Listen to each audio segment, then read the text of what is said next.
What's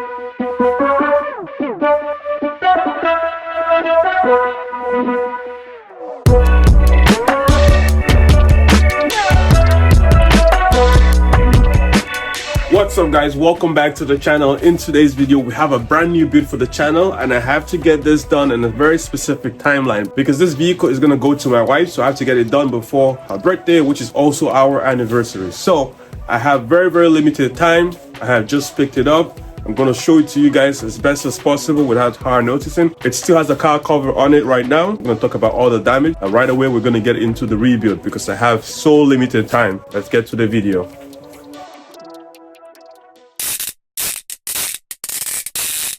As you can see, that tire is destroyed. There is some damage to the sidewalls. I'm not able to repair it. We have a brand new one over here. Let's pop this up, go get this mated to the wheel, have it sitting right. I'm going to review this build.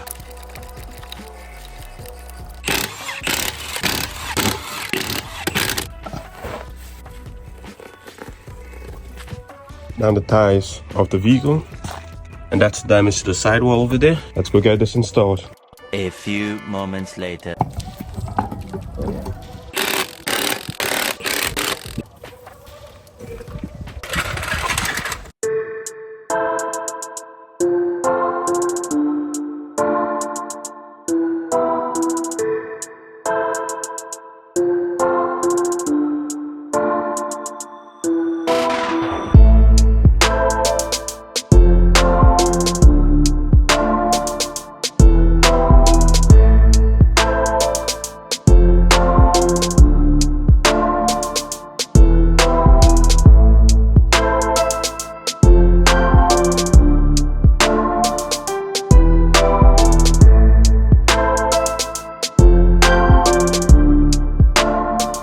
Oh guys, you will not believe what I just found. I knew this damage was bad, but I didn't know it was bad. You can tell it's another day. I'm still trying to strip off parts on this vehicle just to ascertain the extent of the damage, and I think I just figured it out. So obviously the main point of contact was on this driver's side over here. I can see exactly where the main impact was, right here. Pushed in the frame loader over here. The apron piece is pushed in, but as soon as I removed the battery box, which is right over here, because I know the transmission mount is broken. We just replaced this on the GMC Acadia build that we did. But I'm looking inside and you can see that right next to the ABS booster pump, that is a really bad buckle. That is very bad. So as soon as I said that, I knew, well, this job just got 10 times harder, because in order to fix that, this whole engine and transmission assembly has to come out from the vehicle. Yes, I was not expecting that. So this build just got a lot harder and a lot more expensive.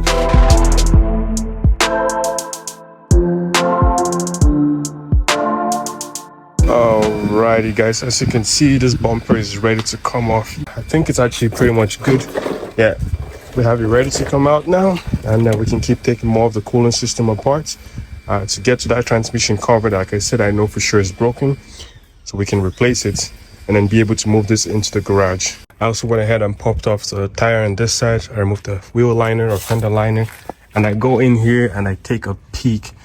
Guys, do you see that? That's a big buckle on the frame rail, and that's not the worst of it. If you look up here, we have another big buckle up on the apron.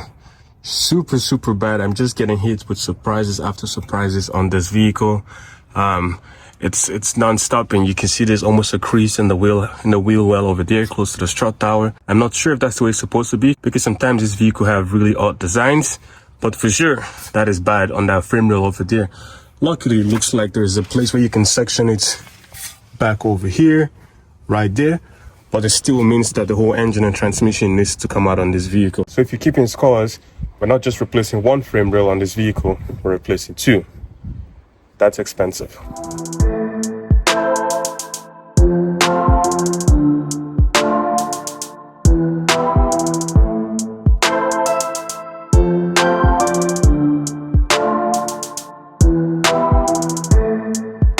Now guys, as you can see, I have the driver's side wheel of the vehicle, and if I go in here, you can see the crack along the transmission. That's why it's all wet in here. Right there, the camera is gonna focus. You can see that crack all along there, and that's because this frame rail was pushed into the transmission. Like I said, I'm super happy that it did not go any further in, and it's just on the cover, which is an easily replaceable part. Go ahead and toss the wheel back on, close things up in this area, and start removing things up front. You can see I'm currently drilling the coolants. I'm getting ready to remove the coolant assembly. I'm not sure if I want to remove the front crash bar just yet, but I need to start removing a whole bunch of things and get this thing ready for the engine and transmission removal. It's gonna be a lot of work.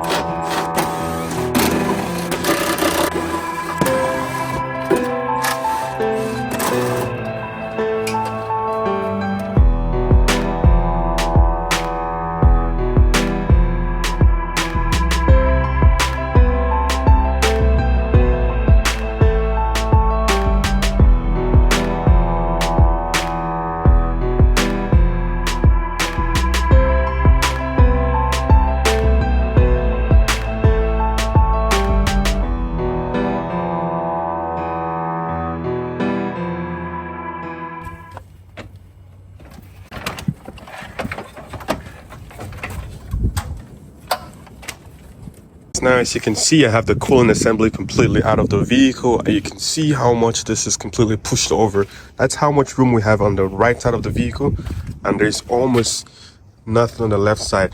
So this impact was obviously this way, and that's not good. It's usually better to have a complete front end impact. So this is going to require some serious framework. But now that we have the coolant system out, I'm able to get down in there and replace this cover that's obviously damaged, and that's why you can see all the transmission fluid built up over there and leaking.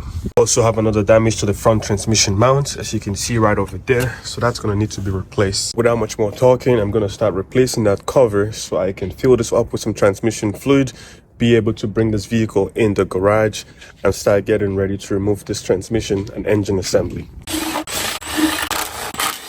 You know, it never fails. You're working on something and there's always that one bolt that gives you a hell of a time. This transmission covers, a lot of the hardware are all out. Pretty much everything is all out. But if we go over here, that one bolt that's broken up over there has been a pain. Everything else is out. You can see the crack on the transmission cover, but that one bolt over there is been a pain.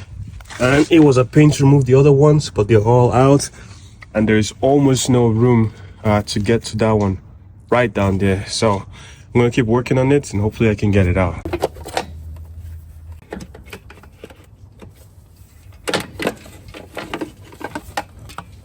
And as you can see, guys, this cover is out, and you can clearly see the crack over here. That's why we're replacing it. Now, like I said, the transmission is open, the cover is over there. I'm also currently draining the transmission fluid in this vehicle, as you can see over here, because I actually put in a different transmission fluid in this vehicle to be able to put it in drive and park it here. This vehicle was delivered, it would not shift because there was absolutely no transmission fluid in it. I did not have the right one, but I tossed in some transmission fluid from a different build, from a different vehicle a long time ago that I just had laying around just to get this vehicle moving. Done draining, I'm gonna go ahead and close it up and put the right transmission fluid in the vehicle. And now I have all the transmission fluid drained from this vehicle. It's time to install the new transmission cover. I have over here, it's a brand new one from GM, and I'm ready to throw this in. It does come with a seal right on it, so that's good. As you can see, that's the old one over here. This is the new one. You can clearly see that this bolt over here is missing on the new one. I'm not sure if that's going to be significant. I did look, the part number is exactly the same. So maybe it's just a design change, I don't know. But you can clearly see it's not on this one. Now I'm going to install the new cover. I know it's going to be a bit of a process, so I'm going to set you guys on a time lapse and get this all lined up.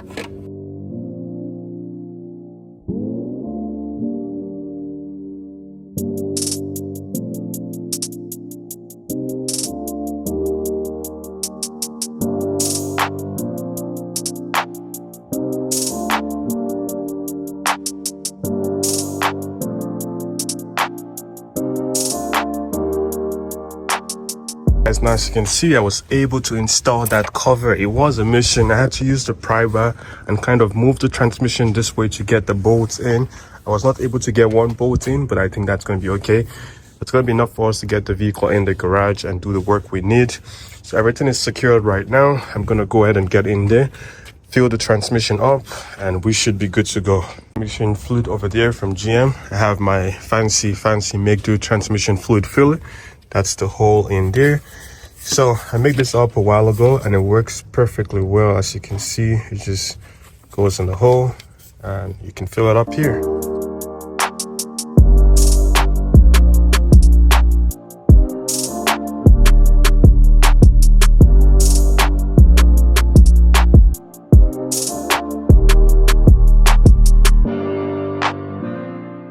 Guys, big progress. Transmission is topped up to specification. I have a new battery in here, all the grounds, secured wine.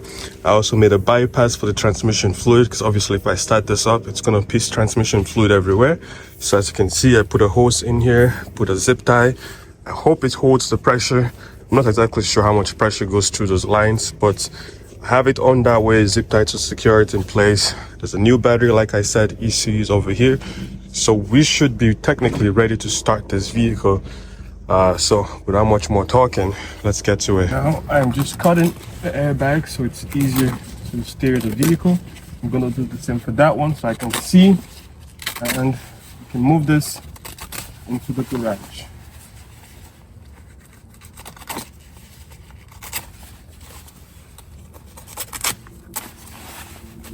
There we have it, much better. That is cut. Excellent. Now it is time to try starting this vehicle.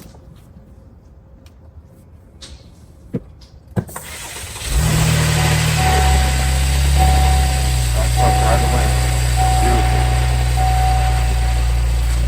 10 years later. Alrighty guys, as you can see, I now have the Buick Enclave in the garage. It was a bit of a mission getting this in here. A big thank you to my buddies, Timmy and Matt. It would not have been possible without this, guys. You know, we did a lot of work in the front end, replacing that front cover. Put it on, put the transmission fluid in it. The vehicle started. The issue is that this vehicle will not shift. It goes into drive, barely, but it won't reverse whatsoever. And I obviously needed it to be reversed out of the spots it was in. I spent so much time trying to figure it out. No luck. I called my buddies up and they helped me. We were able to push this in here. So now it's time to get to work. So the first thing I'm going to do is get this vehicle lifted on all four corners and have it sitting in jack stands.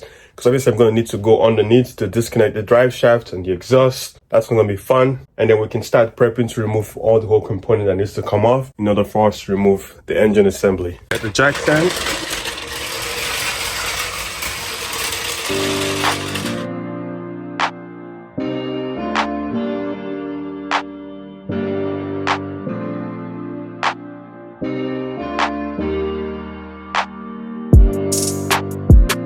I need to get this engine out of this vehicle as soon as possible. I have a whole lot of work ahead of me. I don't think anyone's going to be attempting to do this at home. So it's going to be a time lapse for most of it. I will try to point out significant things as they arise.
lots of big progress over here. There's almost nothing on this side of the vehicle anymore. Connection hoses, wires has been disconnected over here. Now my goal is to go underneath. I need to disconnect the drive shaft and the exhaust, and now we're getting a step closer to having this engine ready to come out.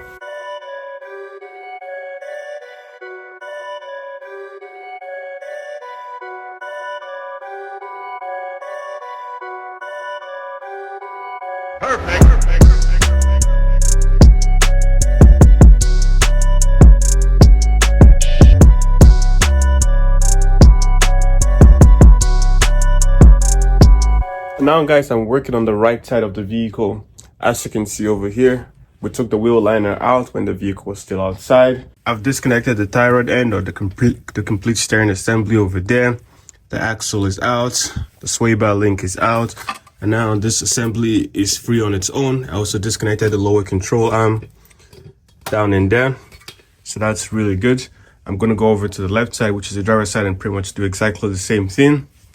And then very soon we're going to be dropping the subframe, and we're good to go.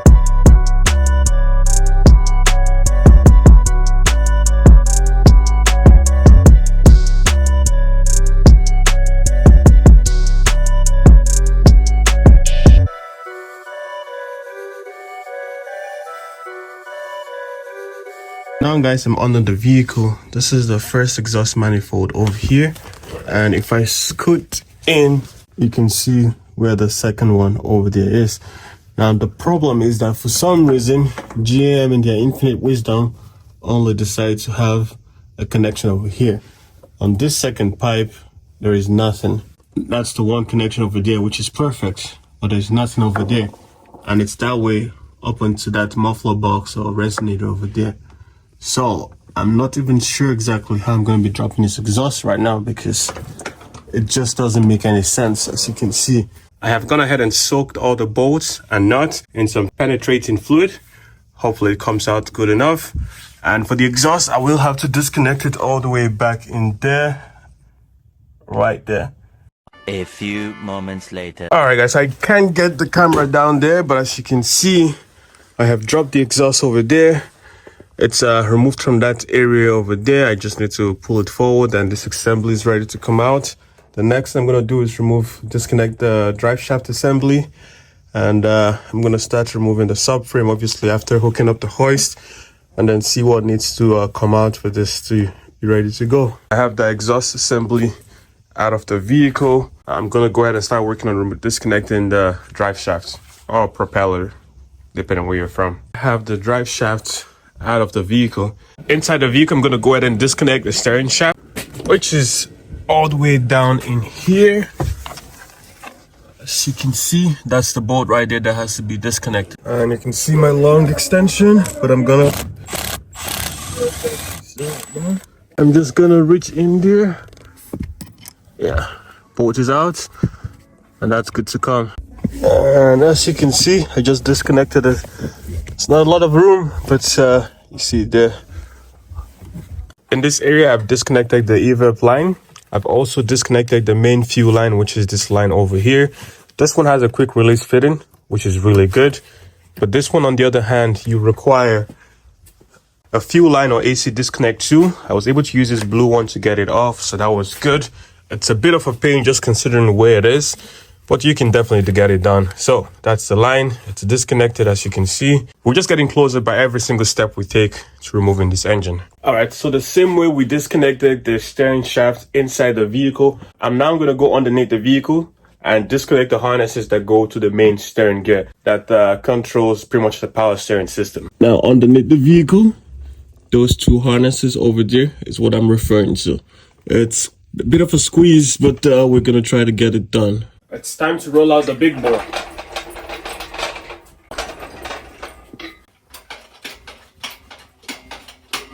Alright guys, now as you can see, I have the crane set up now. I'm currently working on removing the transmission mount. You can see that the frame is pushed in so far.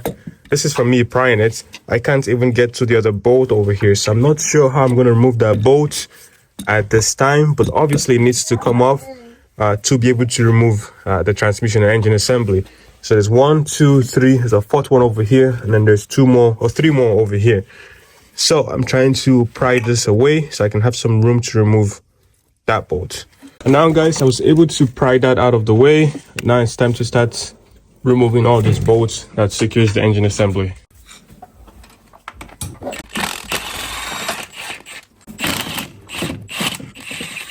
Second one out.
Alrighty guys, and just like that, you can see the motor is completely separated from the body of the vehicle, and that was a mission. So now I'm going to show you guys the extent of the damage properly. So when we look from the side of the vehicle, we can obviously see the fender is a little bit kinked, not bad, but you can see how this frame rail has that dip in there. It shouldn't be there. You can see one of the crush zone is completely impacted over there. That should not be that way. It doesn't look like it went too far back over here, so that's good. Obviously the front plate is mangled up, kind of expected. And if we go over here, you can see how this just curves. It's very, very obvious. It should not be that way. It doesn't look like there's any damage to the strut tower or to the wheel housing, so that's not bad. But up over here, you can also see some damage in that area over there. Now obviously this side has the most damage. You can see how destroyed the frame rail is over here. And if we go down in here, you can see that big buckle. That is super bad. That is actually quite bad. You can see where it buckled over here. I don't think I've seen anything this bad before. You can see the damage over here too. So some decent damage for sure. So now what I'm going to do is go ahead and remove this side of the engine mount. I'm going to secure this harness because this is going to stay with the vehicle. And I'm going to start working on removing the ABS pump because as you can see, the damage is right over there, and we're going to need to replace this frame rail, and I believe it goes all the way down here. That's where it is, and the seam is on the other side is right over here. Obviously there's more damage to this side, but we kind of knew about this already. So when I have everything taken care of on the body of the vehicle, I will now have to go ahead and separate the engine transmission assembly from the subframe so I can mount the subframe with the steering rack back on the vehicle, install the wheel, close it up, and it's ready to go to the frame shop.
Alrighty guys, as you can see, I have stripped everything out as much as possible.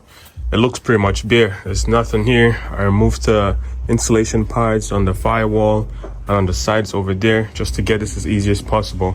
So now it's time to start separating this assembly from the subframe so I can reinstall all of that in here. Hopefully it doesn't take too long.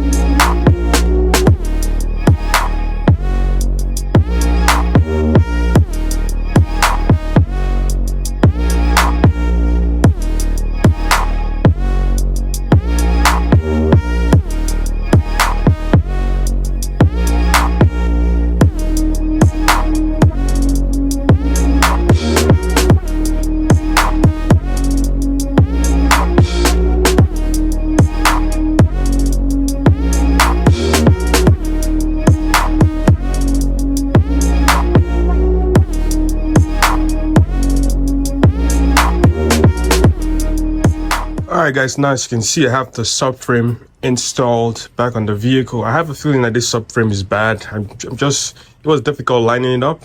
I'm 80% sure it's bad, I'm not sure. When the vehicle goes to the frame shop, we'll know for sure. But as you can see, the control arm is actually pulled out of the bushing on the left side.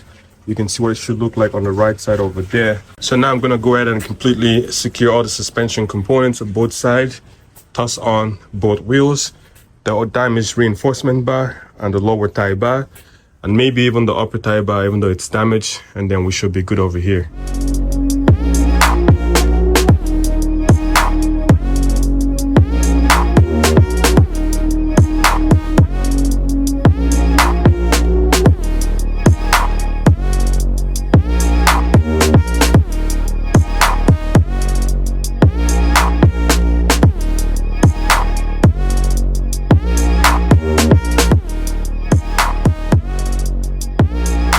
Alright guys, as you can see, I have the vehicle back outside. It was a pain pushing this, but big thanks to my friends that actually came out and helped me again. Now it's here. I'm gonna catch you guys tomorrow morning. Now guys, as you can see, the motor is sitting over here. I am gonna open up this transmission side cover one more time just to make sure I did not mess anything up installing it in the vehicle. Obviously, like I said, it was a really tight squeeze. It's possible that I might have knocked something away or done something that is making this vehicle not shift anymore, because when it was delivered, it drove just okay until it ran out of transmission fluid. So I'm gonna have to drain the fluid, open it up again, make sure everything is okay in there, and we can move on.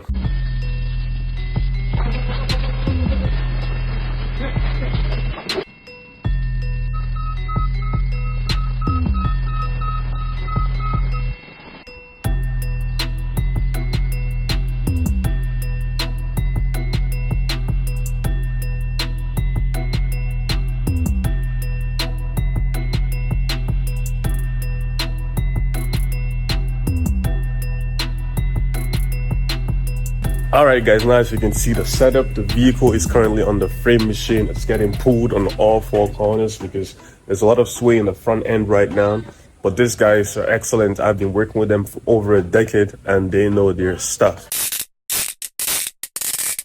Obviously, like I said, both frame rails are going to be replaced, the apron, upper support. A lot of expensive parts are going to go on this vehicle. We're going to keep working at this. Very soon this vehicle is going to be back home where we can start putting things back together.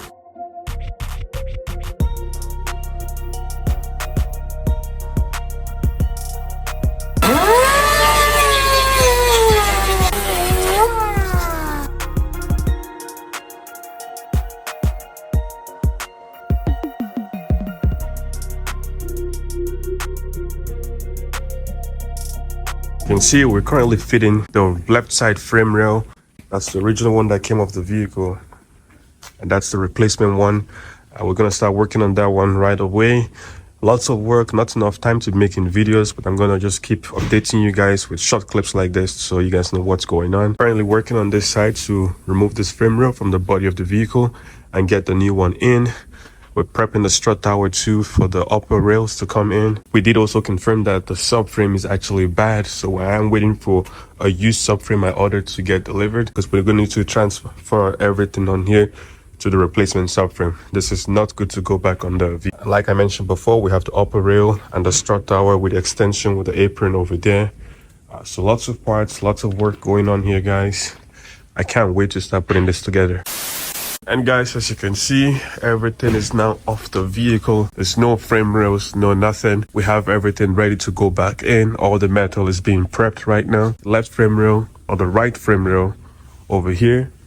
And then we have the left one over here and all the other pieces that needs to go in. And then we can start installing all the new structure. A few moments later.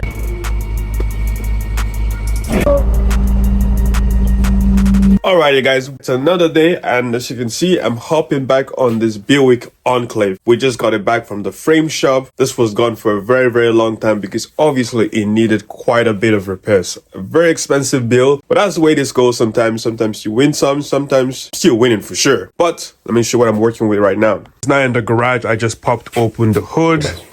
So brand new hood. Brand new left and right fenders because those were obviously damaged. Brand new completely front frame assembly, and I was able to pick up a used subframe because that was very expensive brand new, and I locked out from 2018 up to 2025. They're all the same thing, so I got one. Super happy about that. But as you can see, everything is now painted, so now it's time to go ahead and prep all of these components for paints, get it painted so we can start installing the engine that's been sitting over there for a minute in the vehicle. To further protect this vehicle, because I live in a place where it snows and there's a bunch of rust, it's just not fun. I've also picked up a special kind of paint, so to say, that I'm going to apply to the subframe because the subframe tends to rust out way quicker than anything on the vehicle. I'm obviously going to be removing the subframe to install the engine, so I'm for sure going to be throwing some paint on that. See, it's a used one and it already has some rust on it, same as in there. So I'm going to try to take care of that with that spray. I'm gonna remove all the pieces, headlights, both side fenders, and then I'm gonna start scuffing up all these parts that needs to get paint, and then we're gonna throw paint on it. So I'm gonna jump right to it.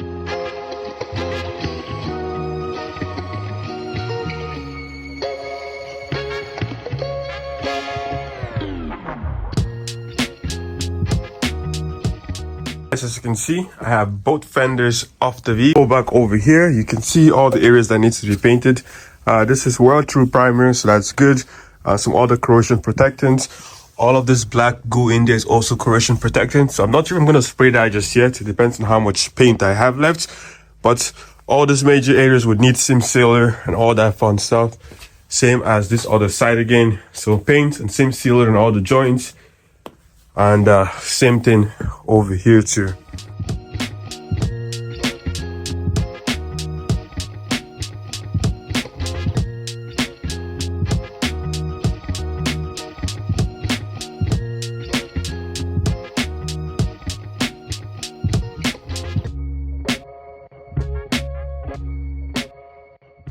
With everything fully sanded now, I'm gonna go ahead and pull both front wheels so I can drop the subframe and start spraying in the main frame.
As you can see, guys, the front crash bar is removed. The lower tie bar for the rad is removed.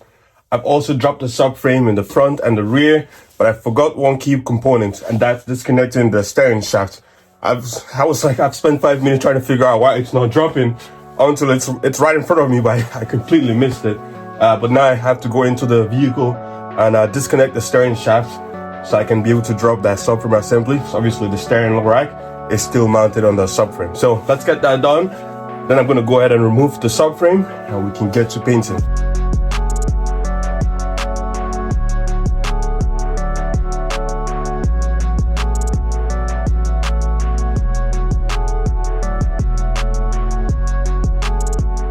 And now guys, as you can see, the subframe is now out of the vehicle. I have it sitting right over there. So now, obviously I've sanded this. I just have to clean it, apply a seam sealer, and then I can start painting. But over here on this one, this would require a little bit more preparation. If you recall, like I said, I had to get a used one because the original one was slightly tweaked and they could not work with that one. So I picked up a used one and there's lots of rust. I have to clean this up, spray it separately, obviously, because it's going to be black and this is going to have that kind of gray that this currently has. And then we can reassemble everything.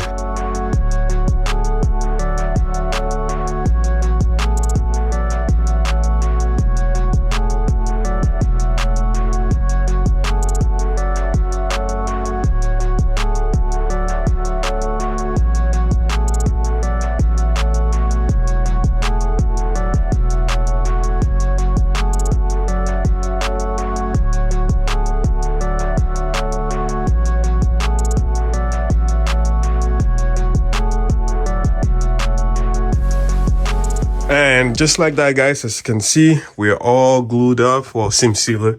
I have it applied at all the specified location. Really, really good stuff. Went on pretty good. Almost OEM finish. Almost OEM. But as you can see, everything is good. Just need to let it cure. And then we can start painting. I can't wait to actually have this thing looking one color. Without much more talking, let's fast forward to painting time. So it's been a little bit, and now when I touch the seam sealer, nothing. So we're ready to start spraying paints. So now I have my paint over here. I'm just being way too lazy. I did not want to get paint in the can because I forgot to wash my paint gun the last time I used it. So it would take me far too long to clean out the paint gun. So I figured I have the paint mixed in here with the hardener, clear coat and everything. So this is going to give you the exact same kind of finish when you shoot paint from a paint gun pretty much, just without the hassle of cleaning up the paint gun afterwards. So I'm going to continue shaking this up and then we're going to start throwing paint.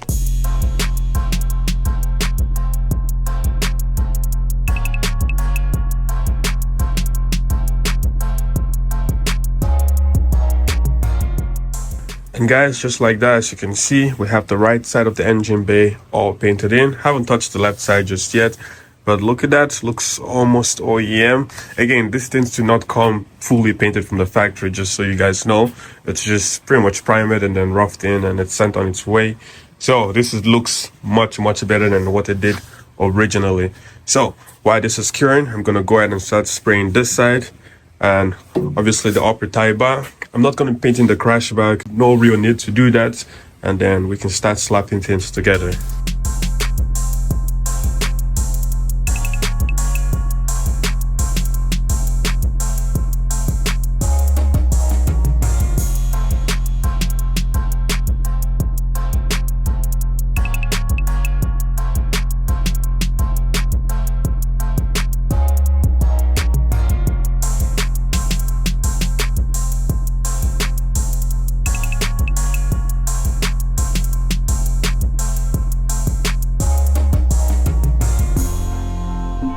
Alright guys, and there you have it. As you can see, I have completely painted the engine bay, and I have to say, without a doubt, it looks much better than OEM.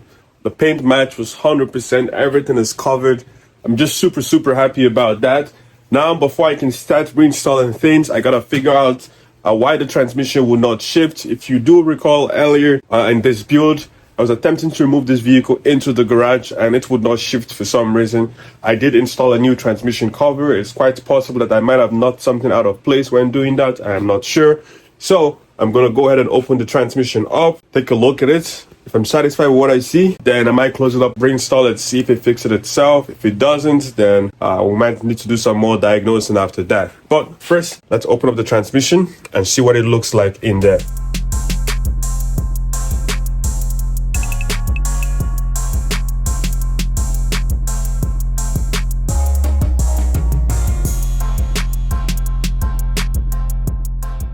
All right, guys, it was a bit of a battle getting this engine assembly in this position. The goal is because I'm about to pop off this cover and I'm trying to prevent having to drain the transmission fluid.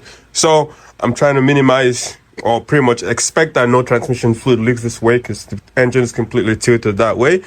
But as you can see, this engine mount is also cracked. I believe I pointed this out before, up there and down over there. I have a new one to go over there. Obviously, the one on this side is also damaged. So I have another one because there are four. There's one over here, one on the right side, and one in the back. So I have two replacement engine and transmission mounts that's going to go over here. But first, I'm going to pop this cover off and see what we're looking like inside.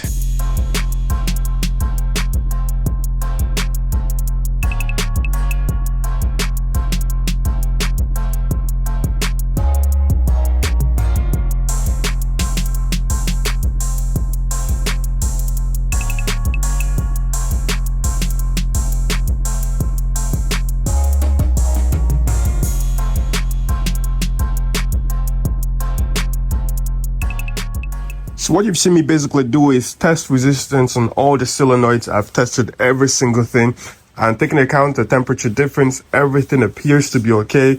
So I'm still puzzled why this thing would not shift when we're trying to bring it into the garage. Makes absolutely no sense. There's a whole bunch of cylinders over here. There's another motor back there that I tested. Everything is okay. I was obviously able to find the specifications and that's how I was able to test this transmission. So my goal right now is to throw the cover back on, seal it up, and I hope that when we put this back together, it should shift properly. Because if it doesn't, I'm out of ideas.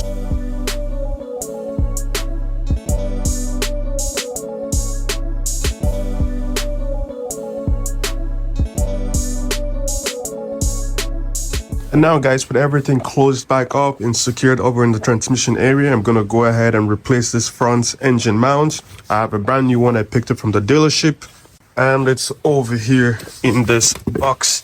We also have both roof airbags because it was obviously deployed.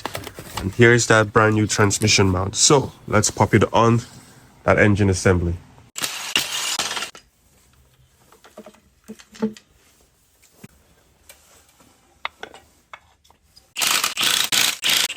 Now that I have the brand new engine mount in place, the old one is over there, it's time to start prepping the engine bay for things to start going back in.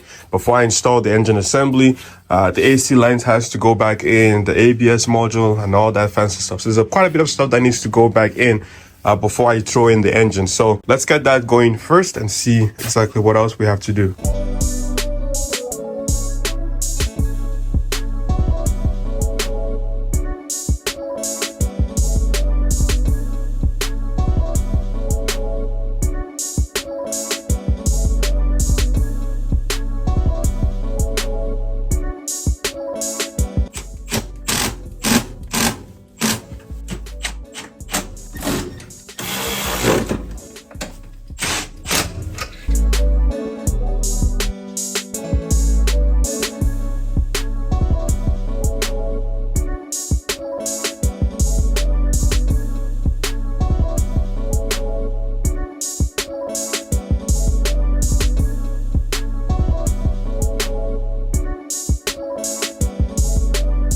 Now, as you can see, I have started to put things back in place. The HVAC line or the AC line is now fully secured.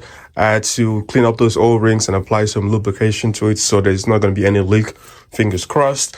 Over here, the ABS module, all the lines are routed, secured. I've also topped up the reservoir. Also, obviously, we're going to need to bleed that, but that's going to be much later. I've routed all the harness. This goes to the fuse box. We have the ECU and a whole bunch of grounds fully secured. So lots of big progress at this point. I don't believe there's anything else for us to do in here except putting the engine assembly back in. But before I can do that, I have to go ahead and mate the engine assembly to the subframe assembly. I also picked up a brand new control arm because the one on the left side, which is the driver's side, was also damaged in the accident. So I'm going to install the brand new control arm on that subframe, then install the engine assembly onto the subframe, and then that whole thing can go back in this engine compartment. So over in that box is the brand new control arm, like I just mentioned.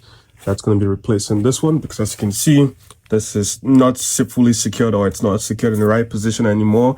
And again, this is a brand new vehicle. I'm not looking to cheap out on anything. So that's why I've purchased a brand new OEM control arm to replace this one.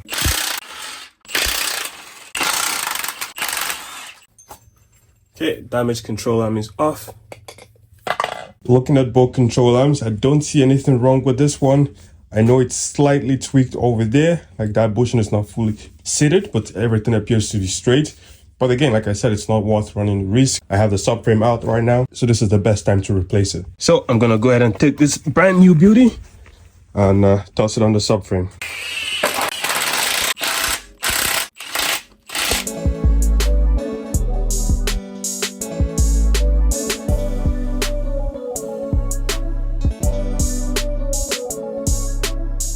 Alrighty guys, as you can see, it was a mission getting the engines to be lined up on the subframe. That took way longer than I expected. Big thanks to my brother-in-law for helping me out over there, because I'm not sure I could have been able to do it myself. But now I'm looking to put the whole assembly in the engine bay. Hopefully that goes smoother than the other process, because that was a pain. I have also double checked and triple checked everything in there, so that's okay. Now it's time for this big old beast to go in its cave, so to say. Fingers crossed everything goes much smoother. That would be perfect this night.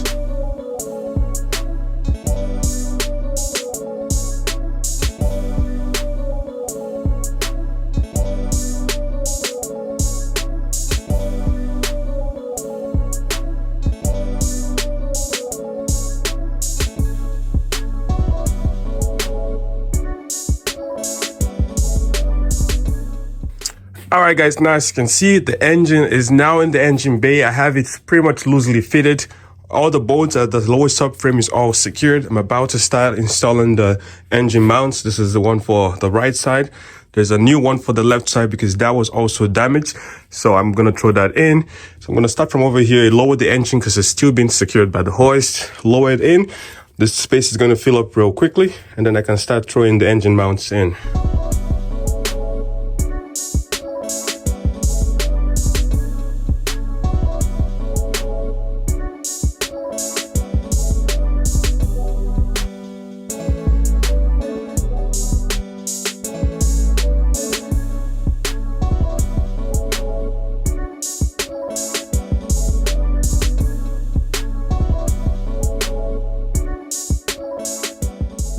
And guys, now the engine mount on this side is fully secured. I'm gonna go ahead and do the same thing for this side. But like I mentioned, that one is damaged. You can see this big old crack in it from the accident. I have a brand new one in the box. You can clearly see the difference. There's a big chunk missing out in here. And this one is all okay. So I'm gonna go ahead and toss the brand new one. Move this bracket, secure it here, and we can throw it on the vehicle.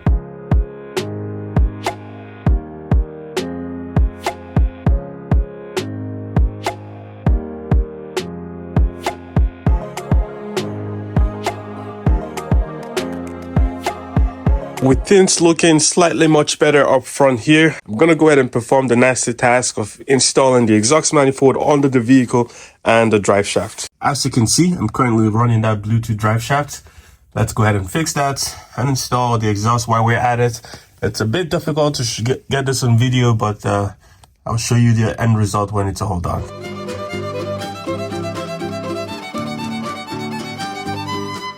And yeah guys, as you can see, exhaust is installed, drive shaft is also secured. Can't really see it, but up in there the drive shaft is also secured. So we're pretty much good underneath right now, except the suspension. For now, I have completely secured the exhaust manifold, drive shaft, O2 sensors, everything is all good over there.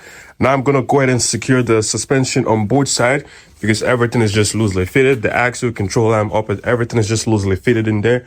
I'm gonna secure everything. I can possibly pop the wheels back on at that point, lower the vehicle so it's easy for me to get all the way back in there and make the necessary connections I need to. And we're making, there's still a whole bunch of stuff to be connected up in here, obviously, as you can see, but we're making really good progress. So let's bring out the big gun and get to securing the suspension components.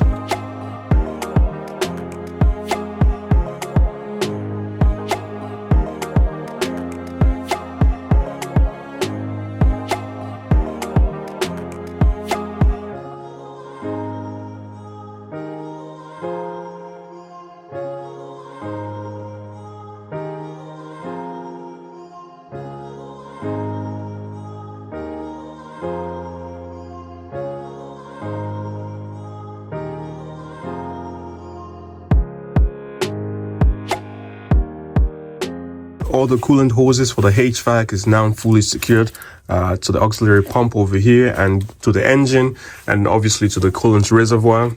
So that's really good. The fuel lines that go from the fuel tank underneath the vehicle is now connected, the high pressure and the lower one. So that's all good. I've also gone ahead and secure the grounds that were in this area. Now I'm going to start hooking up or securing the fuse box. This obviously goes to the fuse box underneath. So I need to open this up, secure it, and then mount the fuse box in place, and then start figuring out more wiring because there's obviously more grounds that needs to be connected. So this is the tricky part about removing and installing an engine. You want to take your time so you do not miss anything, because it would be a pain to backtrack and figure out where you went wrong. So you need to pretty much account for everything. That's what I'm trying to get done today.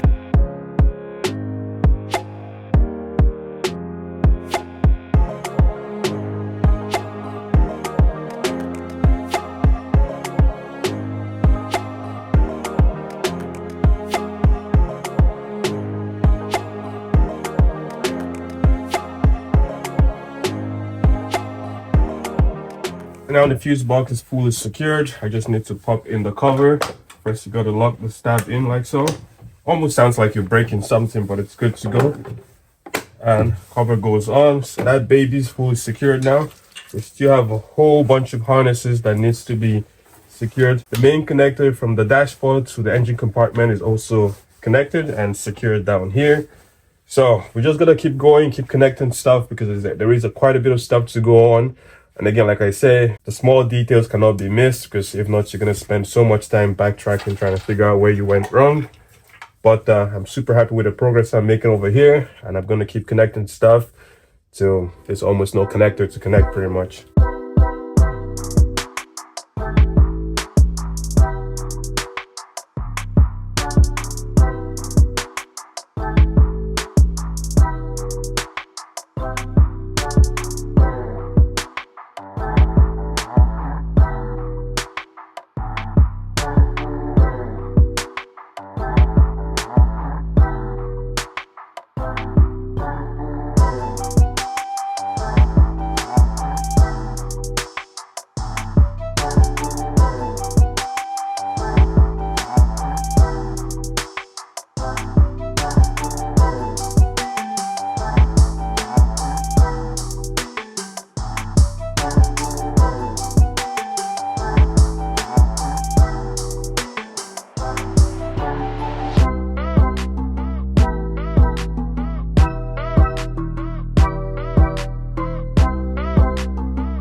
Still got the part stars over here, but if I go back here, this is all my salvage parts, and we need that lower tie bar and the upper tie bar. I'm sure there's still something else, but like I always said to you guys, it's never a good idea to throw anything out until you're 100% done with the build. So I'll grab these two pieces and whatever else I need, and we can go back over there. And I have those two parts in, and I have also the original cooling system package that came out of the vehicle, which consists of the fan, rad, and condenser. The fan is very okay, so I'm not going to be replacing that. The rad appears to be okay, because you remember in the earlier video, we had to actually drain the coolant. It still had coolant, there was no leak, same as the AC condenser, that was all okay. But if I go over here, you can see it's all dented and squished and moved in all sorts of way. It's not worth running the risk having this leak much later in the future. So I'm going to be installing a brand new rad and a brand new condenser. I have those in those boxes over there already. So without much more talking, I'm going to go ahead and start taking all the little pieces I need from these two parts, disassemble this coolant package, and have everything made it to the brand new coolant package. You guys know the game plan. Now you're going to see me put it in effect. I'm going to get to work.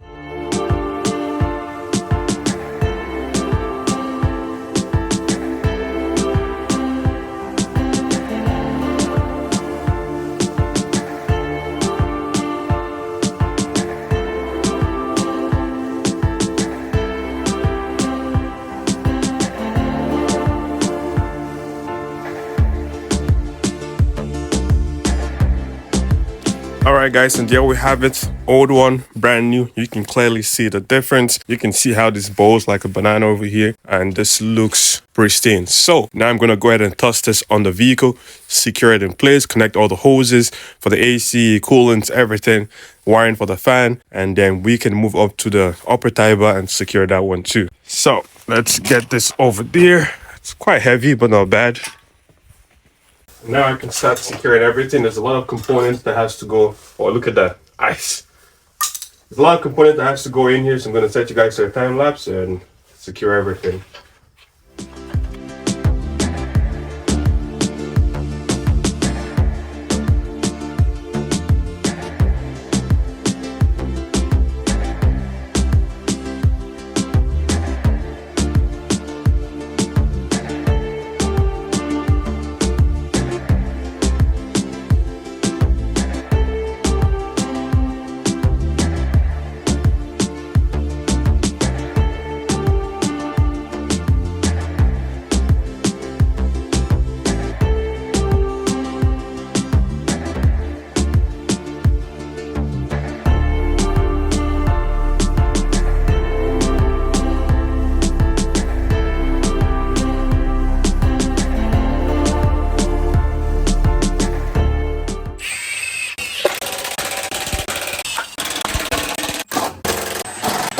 All right, guys, as you can obviously see, we have made lots of really big progress. The cooling system is completely installed. Fan, rad, condenser, everything is secured, both in lower and top section over here. Upper tie bar is in, front crash bar is in. All the grounds are connected. Lots of the wiring harness are connected to the horn, to the crash sensors up over here, to the hood latch. Grounds are also connected all on this side. I had to open this up and run the wire in the front because I had it on the other side before, so I had to disconnect the fuse box, but that's all now properly secured, so I'm super happy about that. Only a couple more connections on this harness to go.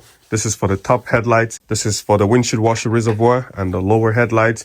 We have the grille shutter connection over here. We have the front radar connection over here. We have the front camera connection, the bumper harness connection, the lower headlights, and the top headlights over here. So really good stuff. At this point, we're ready to start refilling the cooling system, all that fancy stuff, bleeding the system, starting this vehicle for the first time. But before I do that, I'm going to go ahead and secure the front radar bracket to the crash bar, make sure everything is good over there. So hopefully we don't have any codes. More than likely, this will need to be aligned, but let's get that done first.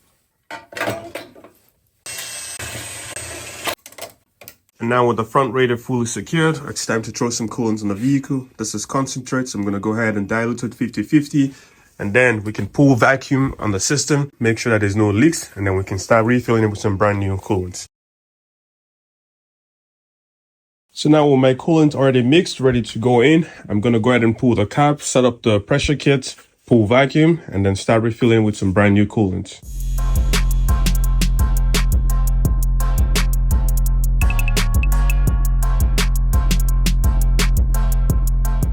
Now that I have everything set up, I'm ready to pull vacuum.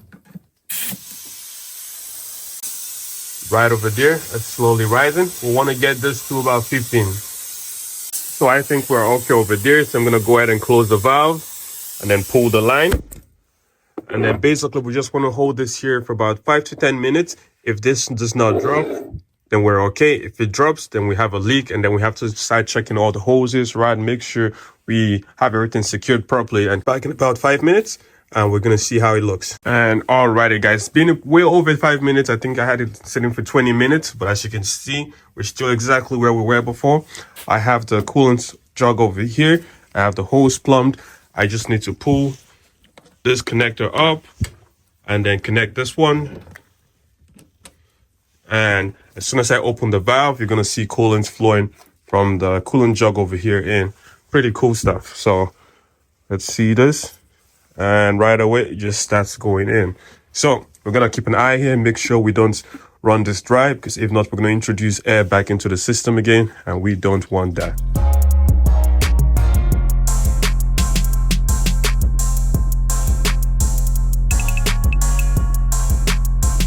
All right, guys, and just like that, as you can see, we have coolant in the system. Everything is bled, secured. So that's really good to go. Now it's time to do the official first stop. Fingers crossed everything goes okay. I'm pretty confident everything should go okay. So I'm going to go ahead and pull up the battery chargers, secure the battery terminals, and then we can hop in the vehicle and see what happens. Okay, securing the positive. That's good. Now negative. You can hear some sounds going on in the background as soon as I connect to the terminal, but that's very normal. Now it's the time I've been personally waiting for. Will this vehicle start? We have coolant. I haven't bled the brakes just yet, but I'm sure we have enough brake pressure to trick the system to get this started. First, I'm going to prime the fuel system so we can get fuel in the fuel rail, and then I will start it up. All right, now I'm in the vehicle. Let's see. Put this on brake. Okay, just clicks, nothing yet. Just that clicking.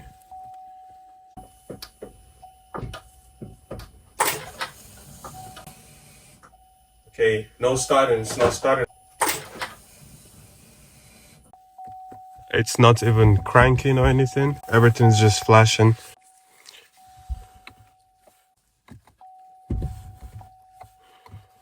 Yeah, I'm getting nothing. So I've had this battery on the charger, as you guys seen me just disconnected, but I'm going to just double check that we have what we need. And looks like 11.74, so that's not enough to crank the motor up. Let me grab the booster pack, put it on here, and see what happens. Now I have the battery charger hooked up. When I check it, we have 14.23. Let's see if that works. So back in the vehicle, key fob over here. Oh, that was a crank. It actually cranked over now, so that's good. Now nothing. Nothing. It cranked over for a little bit. Okay, now nothing. All right, I'm gonna go grab a booster pack, hook it up, and then we're gonna see what exactly is going on with this vehicle. Because if it's a battery problem and I'm stressing over it like this, it's not gonna be funny. But I'm gonna go grab the booster pack, put it on once and for all, and see what's going on. All right, and I have the booster pack connected. I pray to God this is what's causing this problem. Let's hop back in the vehicle and try to start it up.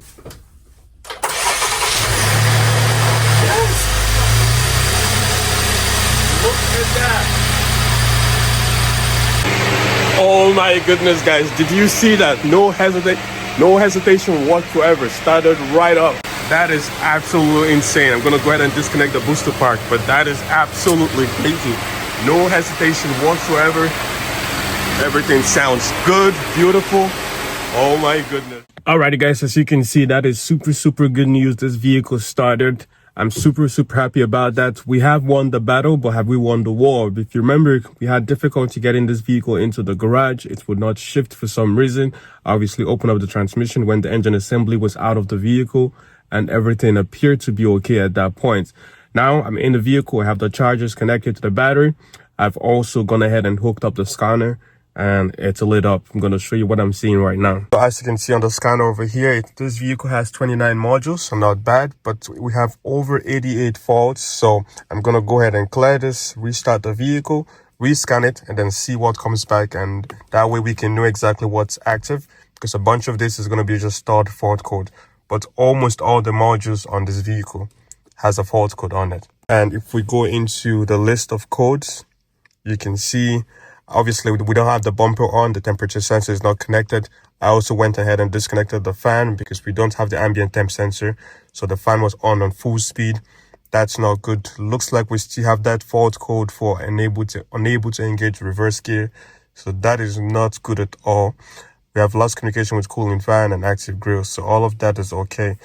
It looks like all the other codes are all history. We have a current one for the brake module. So that needs to be bled. Obviously, like I said, we have one for the airbag system. So I'm going to go ahead and clear all of these codes and see what comes back. Now that I've cleared all the codes, as you can see, there's a lot more green on the modules than there were before. And we still have some active fault codes, unfortunately. So we still have that fault code for unable to engage reverse gear. I'm not sure why that is happening. All the other codes all make sense to me because there are things that are not currently connected to the vehicle. But this unable to engage reverse gear is the more concerning one. But everything else on here, I kind of expected for them to be active. So what does this mean? A lot more diagnosing has to be done, and I hope it does not involve having to remove that transmission again, because that would not be good. But at this point, I'm not sure what else to do tonight. So the first thing I'm going to get done in today's video is bleeding the brakes. Obviously, when I removed the engine and everything in the engine compartment, I disconnected the brake, which is the ABS module, so we can get the frame replaced. I have that installed. All the lines are fitted. There is no leaks. I have looked at that. The vehicle has started up, as you guys obviously know. But now we have no brakes. So I have my scan tool. I'm going to connect to it, start the brake bleeding procedure. Then I'm going to go to all four corners and get that done. And now, as you can see, I've lifted the vehicle on jack stands, front and rear. Same thing on the other side. I'm now going to need to pop off all the wheels so I can start bleeding the brakes.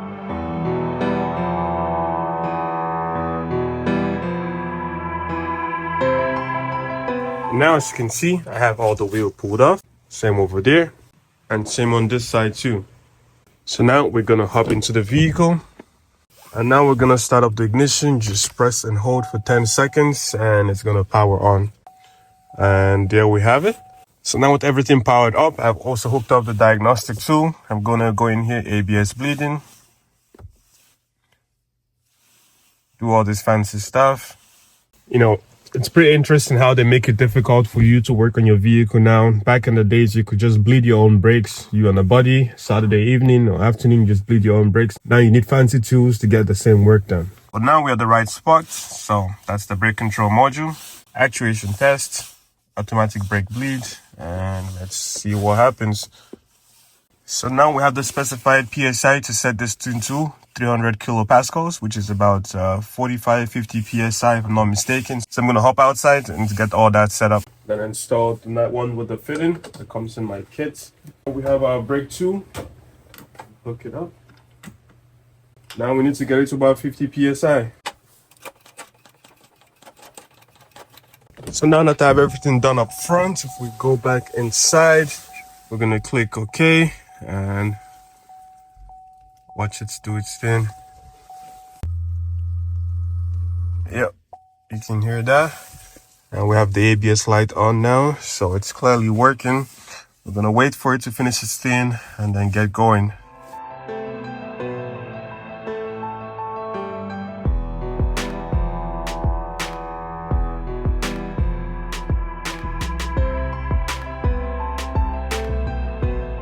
Alrighty guys, that took a minute, but I'm finally at the last step in this procedure. I click OK, and as you can see, brake procedure is complete. So that's really good. Usually the idea is that you also want to start from the farthest caliper from the brake master cylinder, which would be the rear right. But in this case, the procedure made me start from the front right, then front left, then rear right. But the pressure is way good. It doesn't feel spongy anymore. So I'm certain that the brakes were bled properly as per the scan tool, so I'm happy with that. I hop back in the driver's seat and the scan tool should connect. I'm gonna attempt to start it up. Like I said, very good brake feel now. Yeah, that feels way better than before. A few moments later.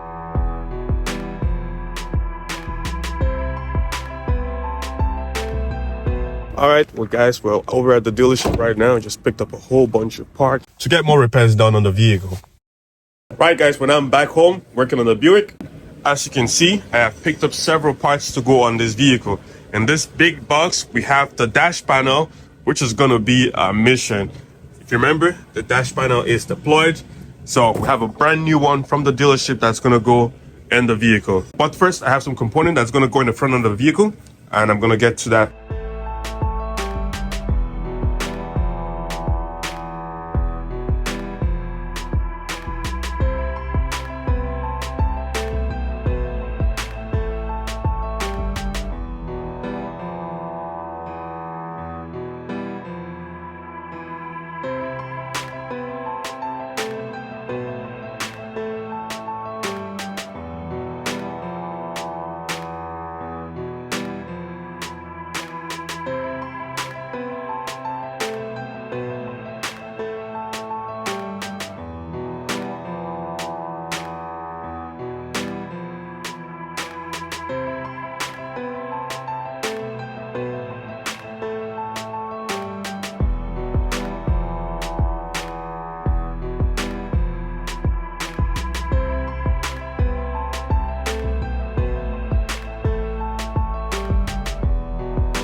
Alright guys, as you can see, I've made really good progress on the front end of this vehicle. I have the rad shutter fully installed. I had to do a whole bunch of repairs to the plastic just to make sure it's secured. That is all good. I'm happy about that. I also installed the top bumper support, hood latch piece. I test fitted the headlights just to make sure everything's looking good, and the fender.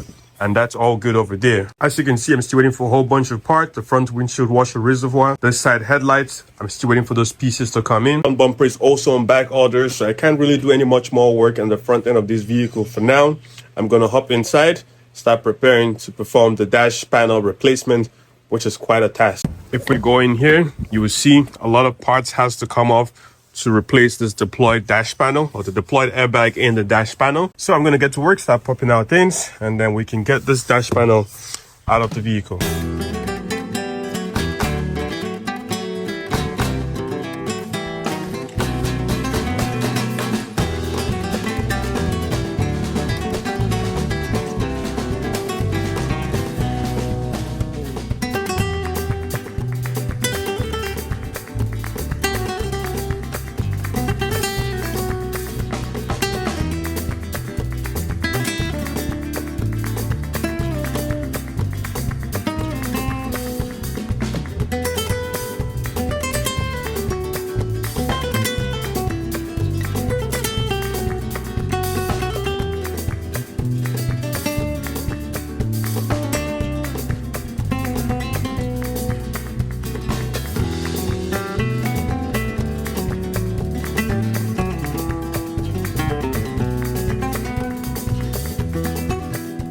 You can see I am making really good progress. The dash is coming out slowly but surely. Steering column, airbag, all of that stuff is out over there.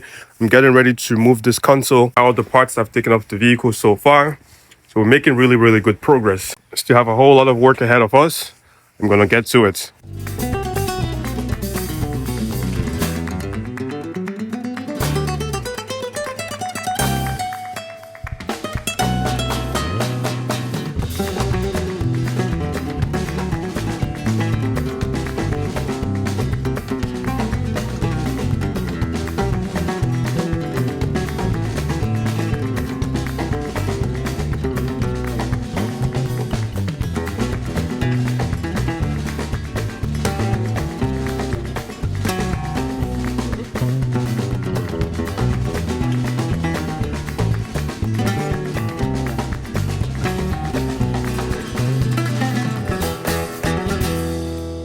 Well guys, as you can see, I'm making really good progress on the Enclave. The dash is getting there slowly but surely. Again, I've never worked on an Enclave before, so this vehicle is very new to me. I've done this since multiple times on Taurus, Explorers, Flex, Edges. That's kind of my area of expertise, but this is very new. So I'm taking my time so I don't break any clips, any plastic, any trim, because it just makes everything more harder than it should be. But I'm super happy with the progress I've made so far. So without much more talking, I'm gonna dive back into it.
you out, and we're out.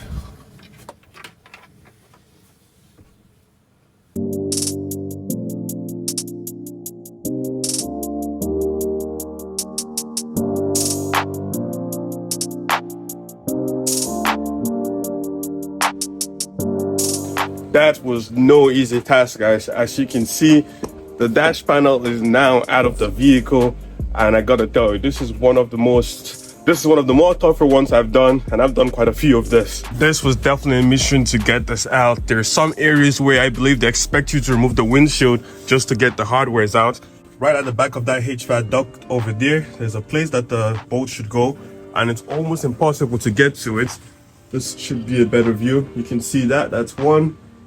That's another one over there, and that's another one over there. It was almost impossible to get to that without having to remove the windshield, so that was just brutal. And it's same on the other side and same down there. So I'm quite certain they expect you to remove the windshield to get this done, which is just crazy. But with enough patience, I was able to get it out. As you can see, those are those hardwares over there. You can see it's right next to the windshield. You can't get any tool in there to get this done. So now I'm gonna go ahead and move over the connectors. There's some sensors in this dash that needs to go to the brand new one, and obviously the dash airbag before we can throw it in the vehicle. A quick look on the inside. This is what the underneath of the dash panel looks like. You can see where the dash airbag is. Obviously I have a brand new one to go in the brand new dash I purchased from GM that actually just moved. But there's not much in here. It's a plastic dash actually. It looks like leather on the outside, but it's actually plastic. Now it's time to start moving the components over, like I mentioned, to the new one. Over here you can see some of the parts that came out of the interior to get this job. This is not even half of it. I have a whole bunch in the vehicle, but this is some of the ones that they're putting out here, and there's a lot of pieces, guys. But now if I open this box, we have our brand new dash in there with the brand new dash airbag also.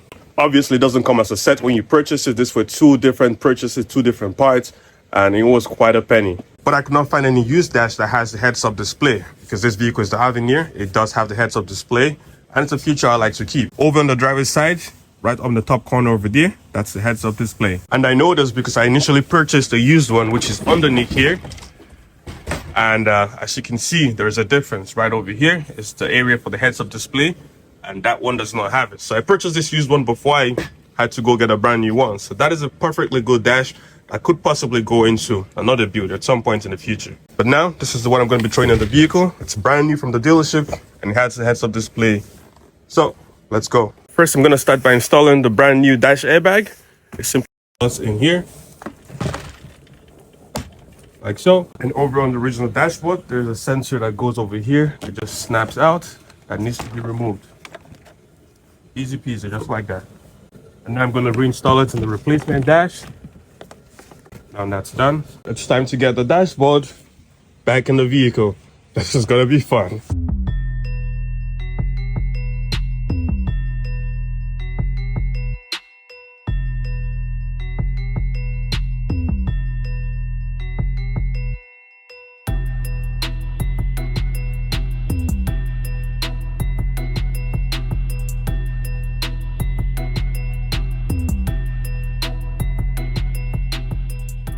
And now, guys, I'm making really good progress. The dash is fully secured right now. I've gone ahead and installed all the speakers. So there's one over there, there's another one, and over on the driver's side, there's also another one on the driver's side. So all three speakers are fully secured.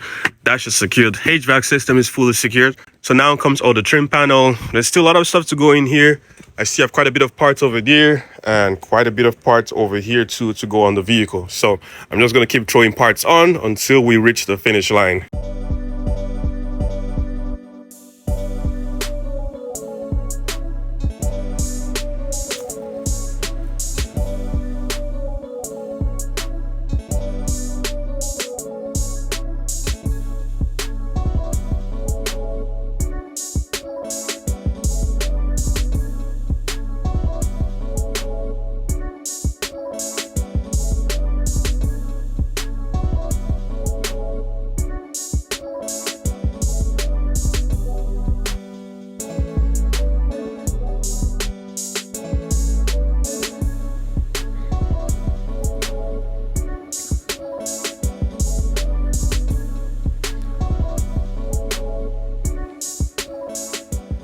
And guys, as you can see, the dash panel is now fully installed on the Enclave. I'm super happy about that.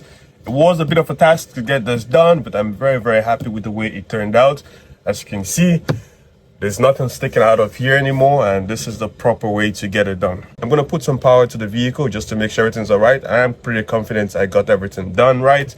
But before I do that, we still have more work in this vehicle. We still have to throw in the replacement driver wheel airbag, driver seat belt, passenger seat belt, and both roof airbags. And I have all those parts in this box over here.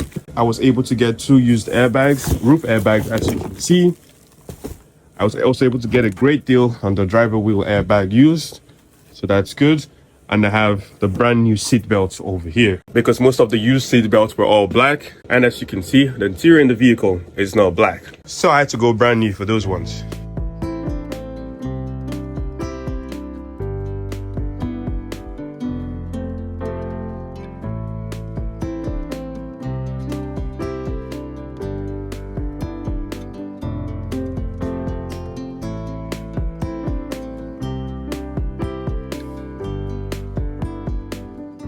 And there you have it. I have the complete passenger side seatbelt out of the vehicle. Now, I'm not going to open the brand new ones, get it set up, and get it ready to go in the Enclave.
Alright guys, and just like that, as you can see, we're completely done on the interior of this Buick Enclave, and it looks phenomenal. There is no doubt that Buick slayed this interior. It looks amazing, and I'm super glad that I can say we're 100% done in here. There's nothing to be done on the inside anymore, so I am super excited about that.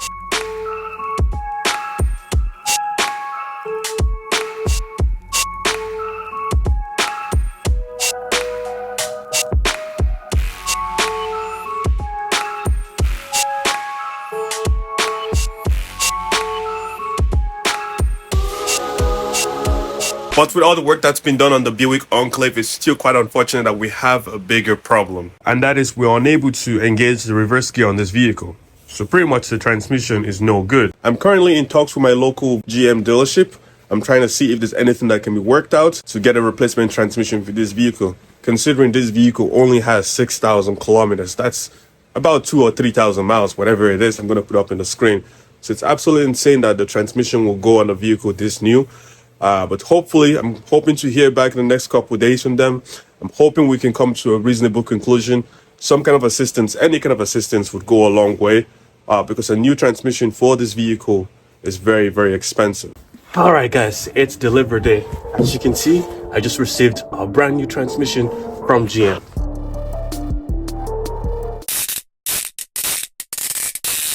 If you're just joining us, well, welcome to the build. I purchased this 2024 Buick Enclave with only 6,000 kilometers on the odometer. And yes, it needs a transmission already. Had to pull out the engine and transmission assembly twice on this vehicle, hoping that this second time will be the last time. But before this vehicle goes to the frame shop, I'm going to show you some more damage on this vehicle that I did not show you guys earlier in the video series. Over on the driver's side over here, you can see the door is really banged up, and it doesn't stop there. It goes into the quarter panel, That's super unfortunate. And let's get a wide zoom of this. You can see how bad that is. So obviously I would love to get this replaced, but unfortunately you can't just get the quarter panel. You have to buy the whole unit side, and that's over $2,000. I'm not looking to spend that kind of money. So the goal is to try to get this repaired as good as possible, and we'll see what happens. But for sure, the door has to be replaced because it's just cost effective to do that. We are going to try to save the quarter panel like I just mentioned. So that's the first thing I'm going to be getting done today. As you can see, I have a replacement door over here. So let's go ahead and strip this because we need to get it ready for paint and then throw it on the vehicle.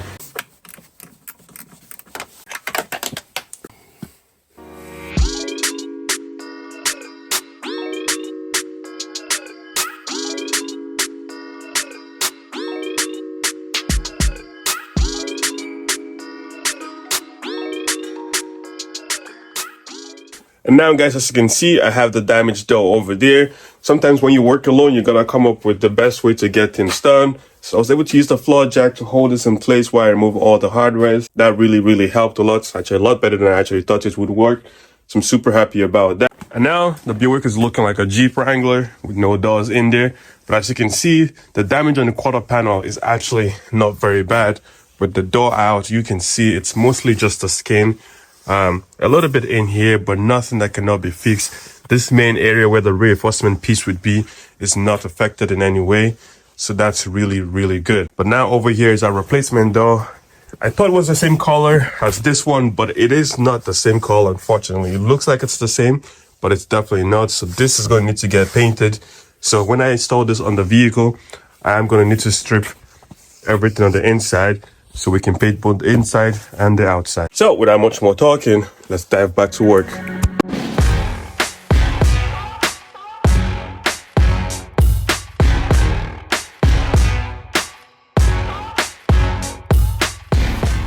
And guys, as you can see, I now have the door on, and now it's more obvious. You can see the color difference. They're both gray, but they're just different shades of gray. Over here on the quarter panel, you can see exactly what the body line should look like. And if I scoot over here, you can see some decent damage, but definitely not the worst. It's good up here, and then it starts to taper down, and then it gets better towards the bottom too. A few moments later. So as you can see, I have the vehicle on jack stands, and that is because we're once again gonna have to remove the entire engine transmission assembly on the Buick Enclave. And that's because after a whole bunch of research, talking to a whole bunch of transmission shops and the dealership, I've come to the conclusion that that is the best course of action, which is replacing the transmission on this vehicle. There are two main parts as per the service bulletin that needs to be replaced when a vehicle or when any of these vehicles with this transmission experiences this kind of problem. The problem is that those two parts are over $2,000 and they're in back order with no ETA. And I do not have that much time to have this vehicle sitting for a part. I don't know when I'm gonna get it. So what I've gone ahead and done is purchased a complete brand new transmission assembly. And I gotta tell you, it was not cheap, but it is the only way to move forward with this build. I found a couple used options, but this vehicle only has 6,000 kilometers. And the lowest mileage one I could find was over 70,000 kilometers. So that's a no-go in my books. And with the brand new transmission, I do get the 3-year, 160,000 kilometer warranty. So I'm okay with that. I've ordered that transmission. It's almost in. Now my goal is to hop on this one and get this transmission out and ready, because GM wants a $4,000 call charge for my transmission. And since I'm not looking to pay them any additional money, even though I know I will be returning this one, I want to get this out and ready so I can just go exchange it and pay for my cost of the transmission, which is a lot of money, like I already said. So let's get to work.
Well guys, this is a familiar sight. As you can see, I now have the engine and transmission assembly out of the vehicle. And if we go over here, I have set the engine and transmission, well, the subframe, on 4 jack stands. I've also supported the engine right in the middle on another jack stand, because it looks like the only thing securing this engine assembly to the subframe is this mount over here and one back here. And those 2 mounts are on the transmission. There's nothing securing the engine itself to the subframe. So if I go ahead and separate the transmission from the engine, it's going to be very bad. The engine is going to literally fall out the bottom of the subframe.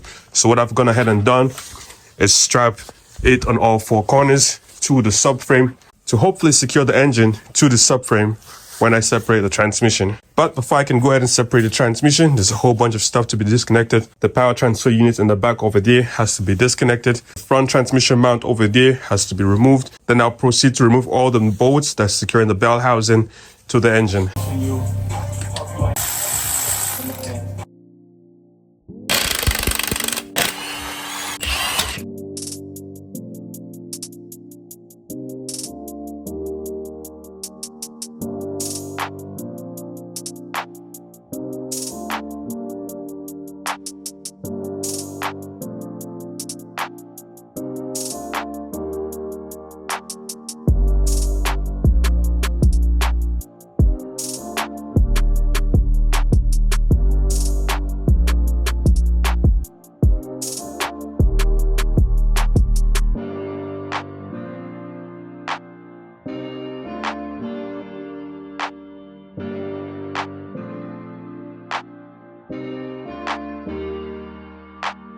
So now guys, it's the time that I've been personally waiting for, which is separating this transmission. Engine assembly is down here. I have the hoist securing or holding up the transmission right now. It is still connected to the engine assembly. I have all the hardware that goes from the flex plate to the torque converter removed. I had to obviously remove the exhaust manifold to remove the starter to get to those bolts. So all of that is out over there. Gone around to the more harder parts and removed all the hardware that secures the transmission to the engine assembly.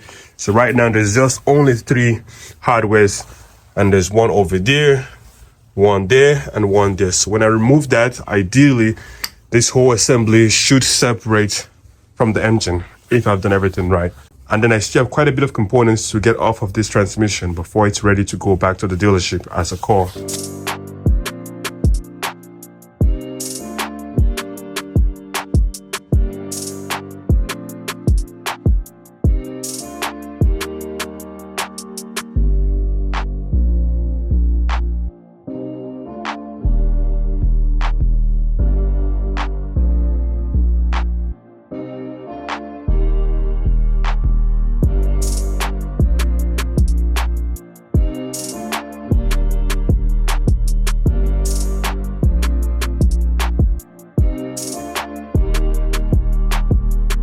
And as you can see, after a whole lot of work, the transmission is now separated. That was no easy task doing this by myself, but as you can see, it's over there. I had to literally pick it out of that area and put it on the floor over here. Very, very heavy, I gotta tell you. I had to take apart a whole lot of stuff to be able to get this out, because there's a bolt that goes right in here. And in order to get that bolt out, you have to remove the power transfer unit. So this is what makes the vehicle all-wheel drive. So that had to be dropped. That's also pretty heavy. I had to remove the steering stabilizer, both axles, and the sway bar. As you can see, all those parts are over here. Massive, massive work, man, I gotta tell you. Now I need to drain this completely, put it in the vehicle, secure it, and get it ready to go to the dealership. But that's all for tonight, guys. I'll catch you guys tomorrow morning. I just received a brand new transmission from GM.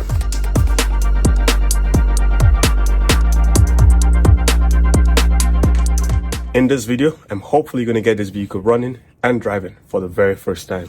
Let's go ahead and crack this open, transfer whatever parts that's left on that one to this, and get it ready to be mated to the engine assembly. I have GM specified tool.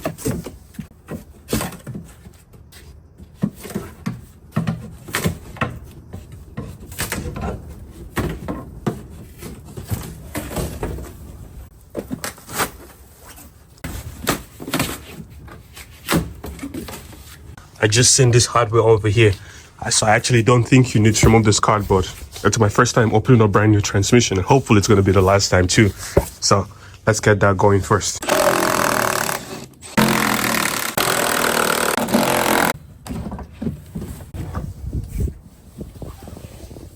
And there we have it, all fully secured.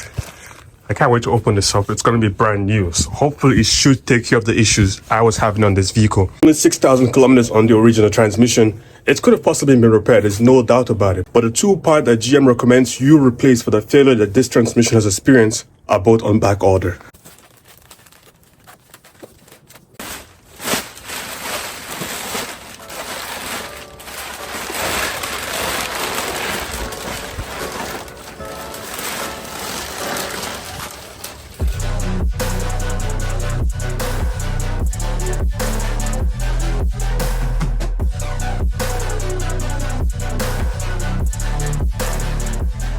We have you guys, the brand new transmission.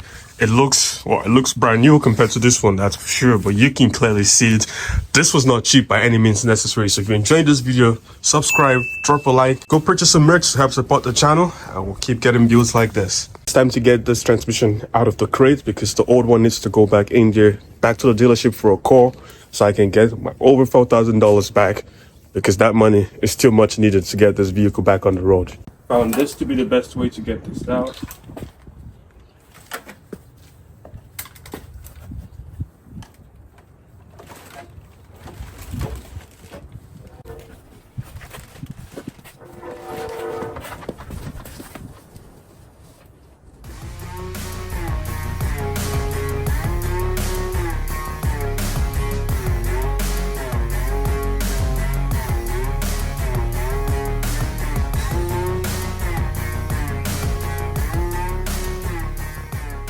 Guys, you will not believe what happened. I came into the garage this morning and the engine assembly was on the ground.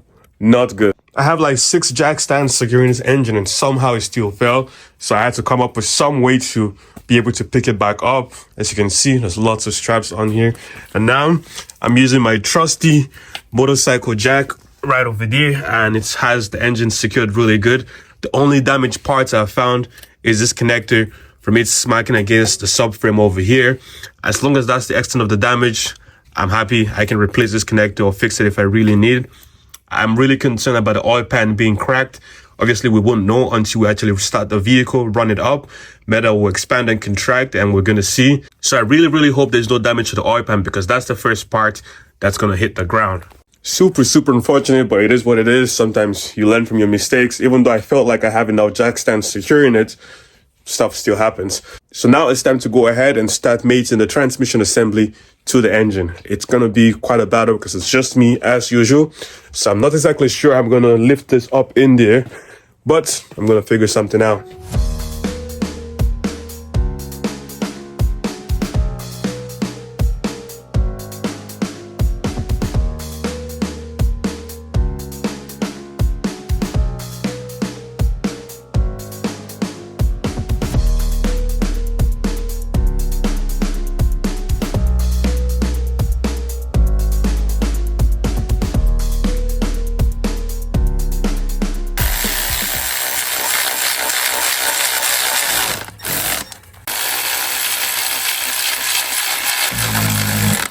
You know, that was actually not as bad as I thought it was going to be. I currently have the bell housing mated to the engine assembly, just 2 bolts loosely securing it in place. And now there's 6 bolts that goes from the flywheel to the torque converter. So I'm going to go ahead and secure the 6 bolts, then secure all the bolts that goes on the bell housing to the engine assembly, and we're good to go.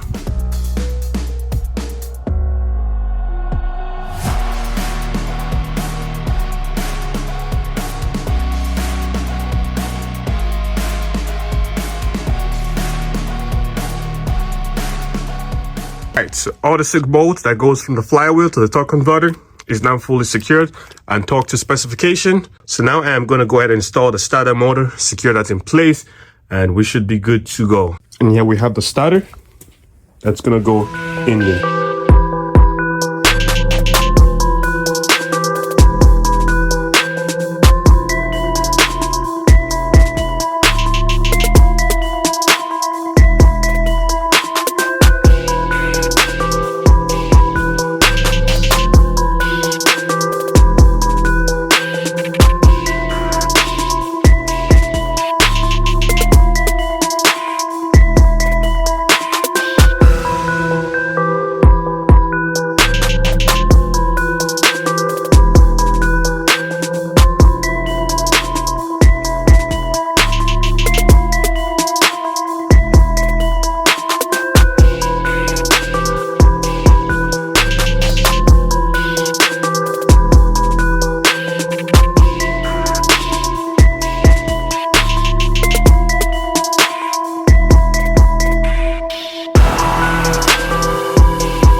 Well, guys, I am making really good progress in the assembly of this unit.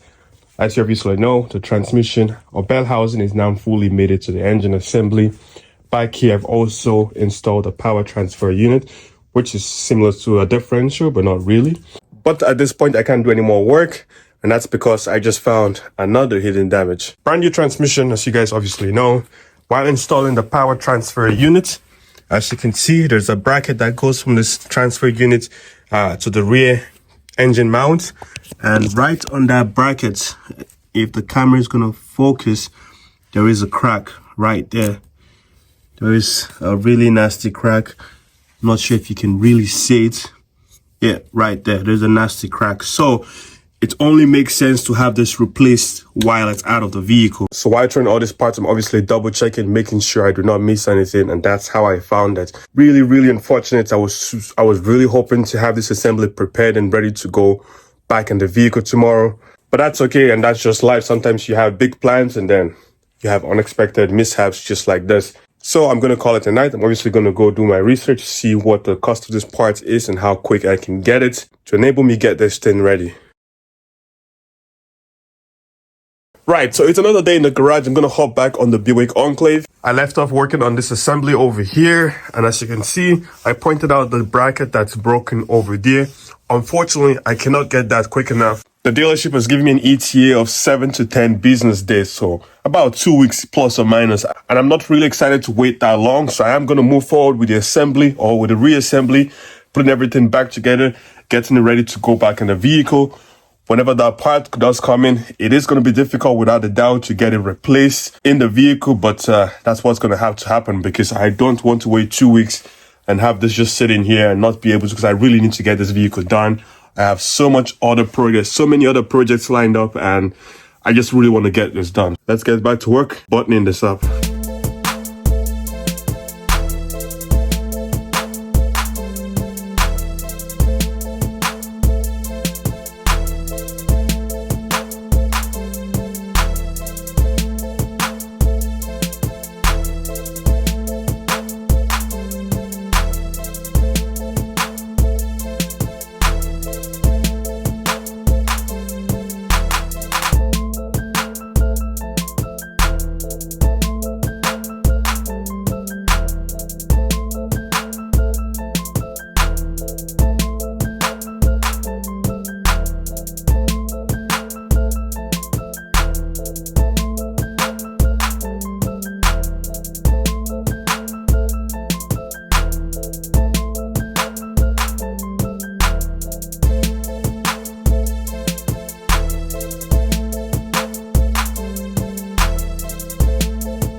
Well, guys, as you can see, everything is now fully connected. This whole assembly is ready to go back on the vehicle. It's going to be a bit of a battle getting it over there, but for sure I can get it done. But now, fingers crossed, I'm really hoping and praying that everything goes the way it's supposed to. This vehicle is going to drive and there's going to be no other unforeseen issues, because that would not be good. I know these videos make it seem like everything has happened really fast, but this takes a whole lot of time. It's just crazy. It takes so much time to get this stuff done, and it would really suck. I don't want to think about it. I really want to think about it. Everything's going to go good. So let me dive right back into it and hopefully get this thing at least mated to the vehicle tonight, and then tomorrow hopefully get our first starts and hopefully our first drive.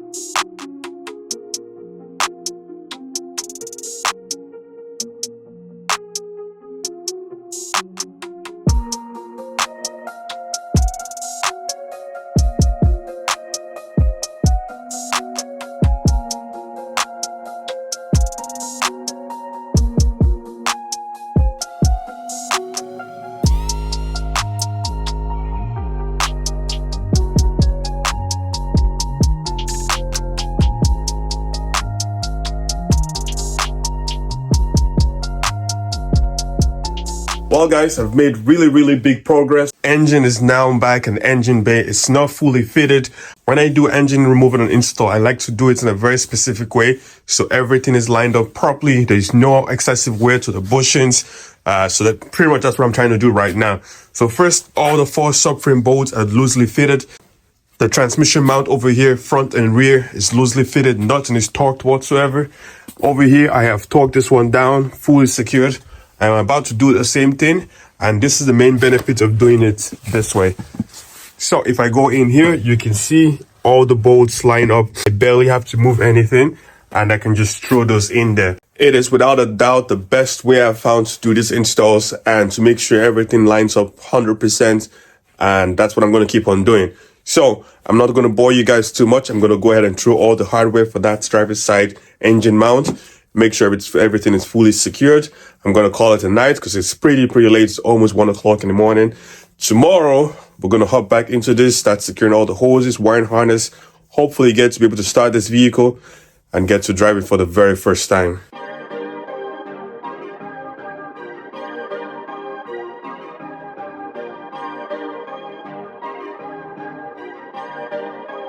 Perfect.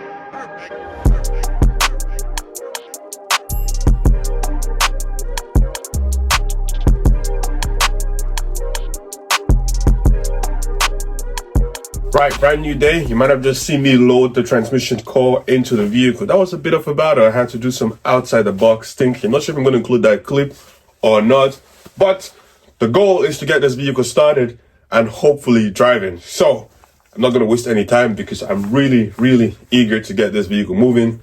That's what I'm going to hop onto right now. Let's get to work.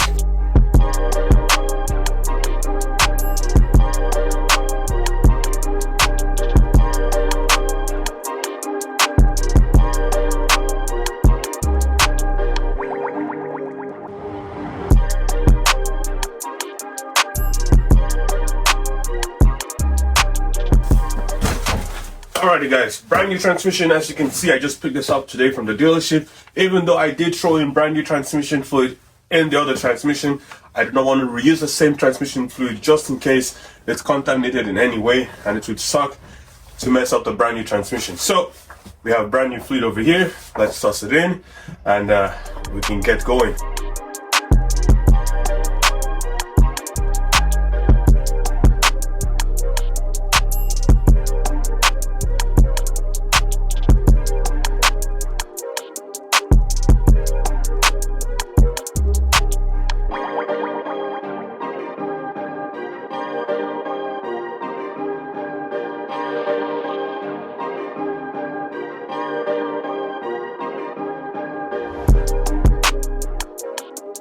And just like that, guys, as you can see, a ton of work has been done on the Enclave. It's almost fully put together. Airbox is in, all the wiring or the necessary wiring is connected, all the grounds are secured, the cooling system is in, rad shutter, everything is good over here. I have also connected the ECU, fuse box, the battery is in. It's not just connected just yet. All the cooling system is still dry, as you can obviously see. There is no coolants. I have the brand new washer reservoir. This just came in. That's now installed. So looking really good. At this time, I'm going to go ahead and pressure test the coolant system. Make sure there's no leaks, and I've secured all the hoses properly. Refuel the coolant system. I have also topped up the brand new transmission, as you guys seen before. So that's really good. Obviously, when I start it up, run through the gears, the oil level is going to come down. So I am going to need to top that off. But we're going to worry about that when we get there. The next thing is to figure out the coolant system. Without further ado, let's get back to work.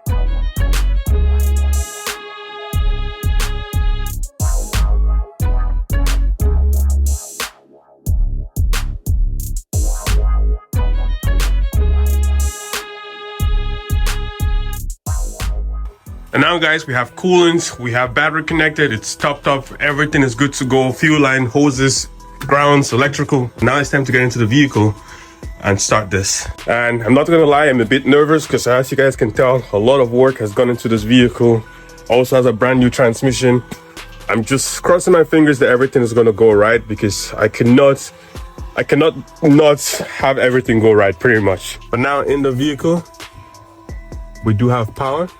I hold it for 10 seconds just to get the fuel pump pumping and things moving.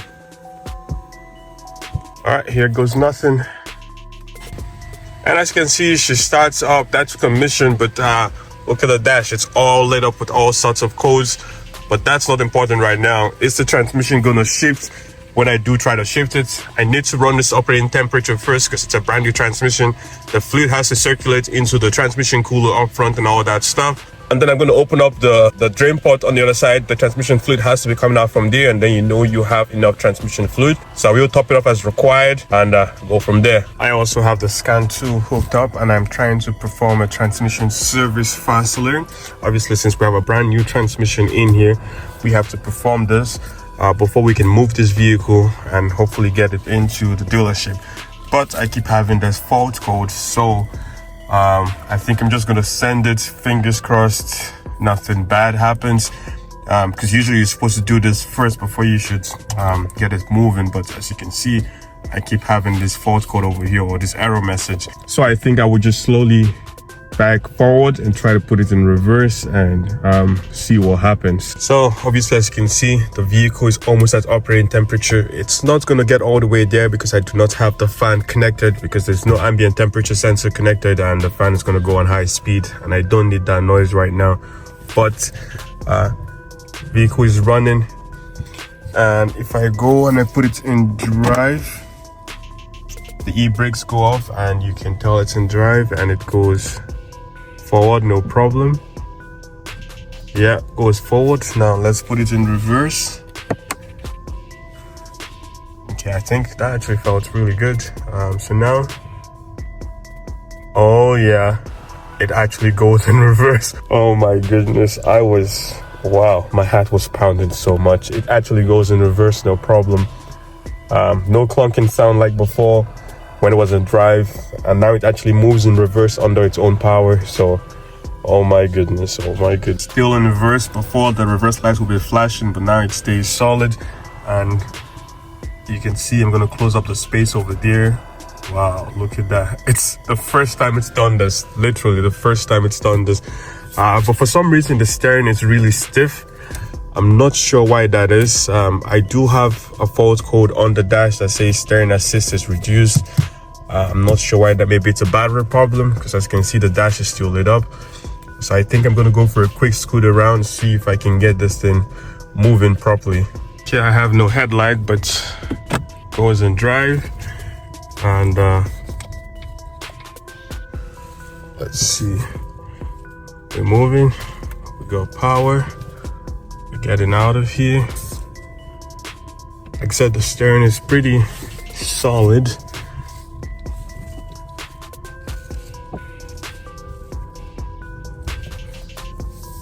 Look at that, guys, look at that. First time moving under its own power. Guys, look at this. I didn't even move 50 or 100 feet and all the lights just went off on the dash. The steering wheel is a lot better now. I don't think it's all the way there yet, but it's actually lots better. And wow, I'm just super happy. The dash there's no fault codes, not even a check engine light. But we still have that steering assist reduced. You see that just came back, but we don't even have a check engine light on right now, which is pretty good. But look at this, guys. We're driving. The heads-up display, I'm not sure you can see it, but it has a heads-up display, 18 kilometers per hour right now. And look at this. I am so happy. Unbelievably happy. I can't even speak. I am just super amazed, guys. This has been a battle.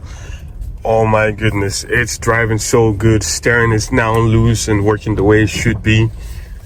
Wow, this is just brilliant. This is just brilliant. Oh, this is so good. Look at this. I'm not sure how much of this is gonna go in the footage, but I just keep going around the block just because it's wow. This has been a mission. So much work, and she's good. She's good. Absolutely no lights.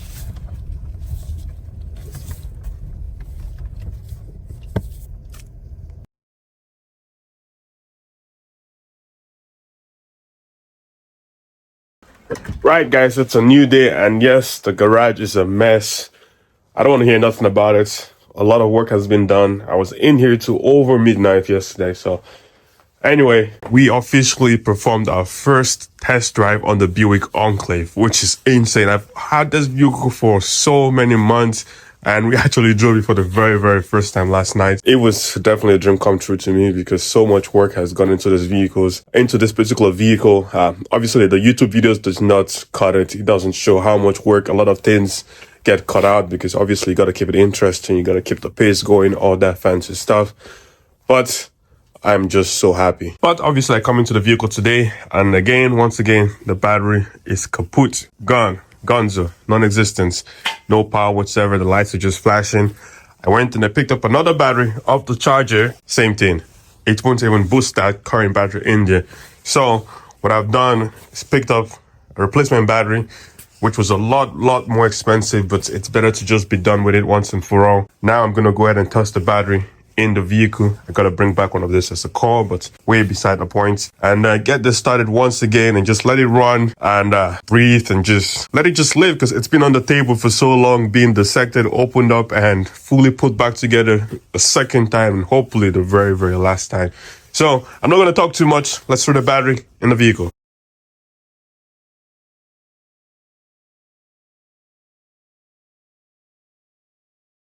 Now with everything figured out with the battery, I've installed the fenders on both sides because I'm getting ready to get this vehicle to the body shop. We obviously need to get this painted and fix the damage on the quarter panel. Also gone in the trailer and brought out the brand new bumper I purchased. This is a brand new OEM bumper from GM. I only picked up the upper bumper because they want an insane amount for the lower bumper.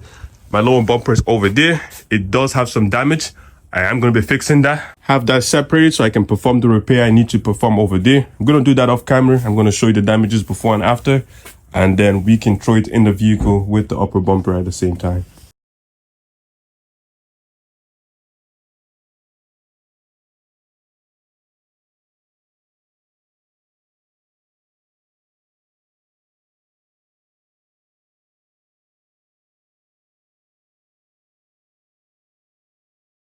Well guys, it's currently Saturday. This Buick should have been gone to the body shop on Monday. So that's 6 days that this vehicle has sat doing absolutely nothing. And that's because we need to get that damage on the quarter panel repaired. But unfortunately, the owner of the body shop did not let me know that the main guy that does their body work was away. He assured me that I was going to get picked up on Monday. Then he said Tuesday. Then he said Wednesday. And it's currently Saturday. So that's kind of the things that you deal with working on different builds with different people that you need to outsource certain work to, and they're not as reliable as you expect them to be, and then you end up coming short. So unfortunately, that is not going to get done until when the gentleman comes back March 20th. So I'm currently at a standstill because they are the only one I trust to get this done properly and hopefully save the quarter panel. But while I wait, I've decided it's pretty much better to get the ball rolling. So what I'm going to do is remove the fender that I just installed, remove the hood hinges, and drop that off at the body shop and paint these pieces. And then hopefully I can pick it up sometime the coming week and have it all installed. So very quickly, I'm going to take all of these parts off the vehicle so I can go drop it off at the body shop.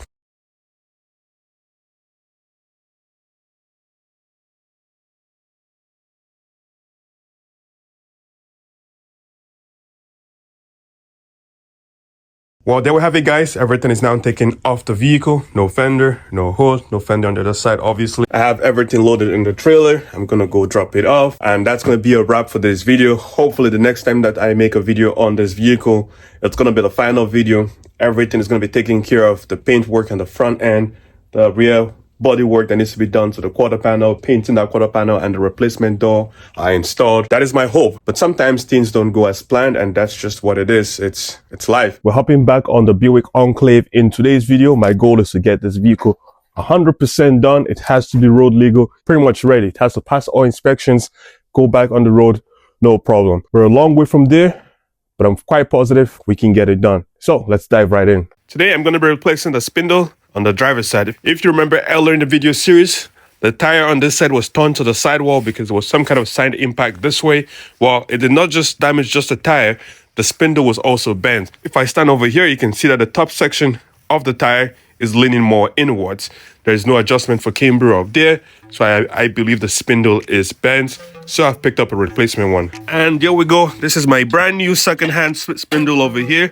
I'm not going to be using the dust shield or the wheel bearing, just the spindle, because the one on this one is much newer than that. So let's quickly get this repair done.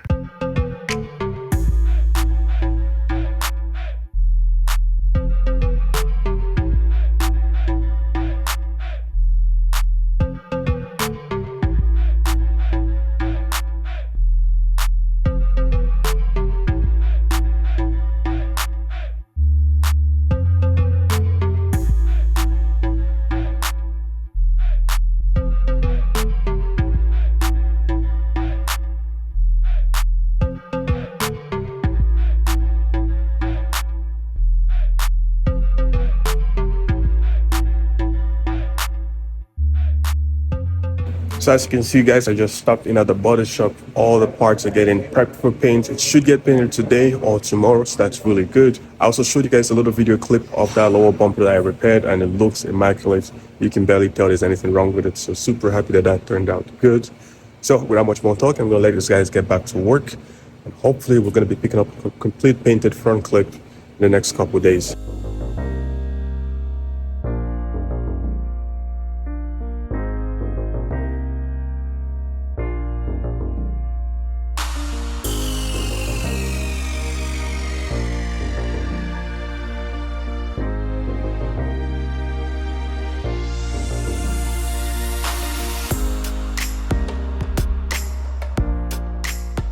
Right guys, new day. As you can see, we just received all our painted panels. I'm super excited to start throwing it on this vehicle because it is one of the major steps to the completion of this vehicle, and I just can't wait to see the finished look. So I'm going to dive right back to work and get throwing all of these parts on.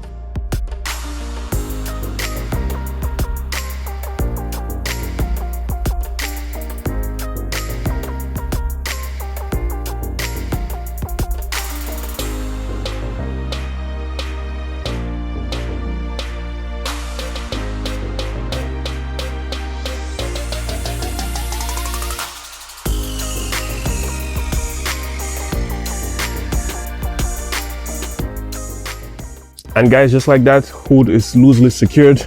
I've gone into the yard and digged out the original fenders that came off the vehicle, because there's little hardware things like this that needs to be removed from here and thrown on the brand new painted ones before it can go on the vehicle. So I'm going to quickly get that done and then start mounting the fenders on here.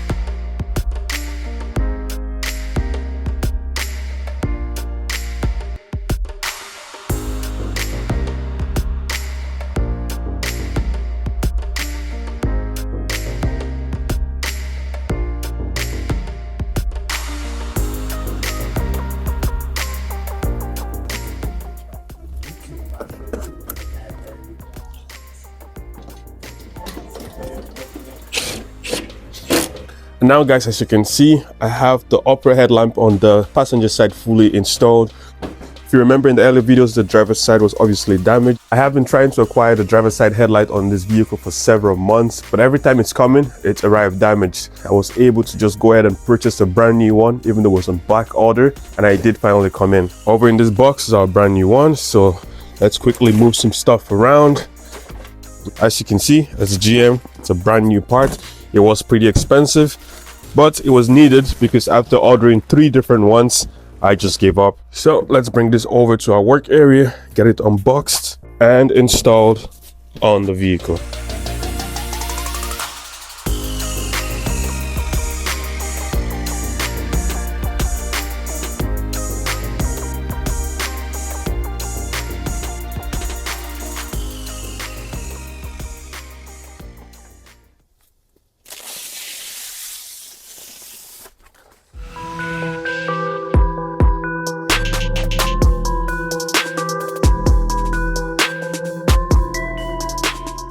And guys, look at that. For the very first time, we have both blinkers actively working on this vehicle. Super big progress. I am super happy about that, but we're still quite far from done, as you can obviously tell. But as you can see, the paint job is looking really good. Headlamp, this is the original. Had some damage, but I was able to save the tabs by fixing them. But you can see both of these fenders were matched, and if I go over to the original pillow over here, it looks pretty pristine. There's almost no way you can tell this was ever painted. That's why I always use the same guide, because they always knock it out 100%. I still have to fine-tune the hood alignment, obviously, to the fenders. It's still not there, but I have plenty of time to get that done.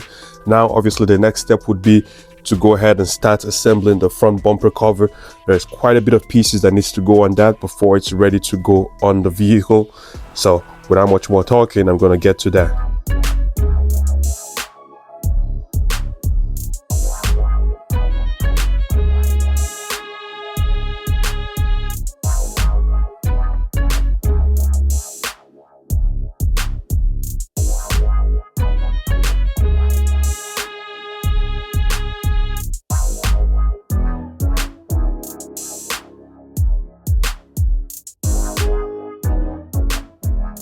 Now over here, I have a bunch of parts that's going to go on the vehicle. I have brand new parts, reinforcement bar, the upper shroud that's going to go right on top of the vehicle.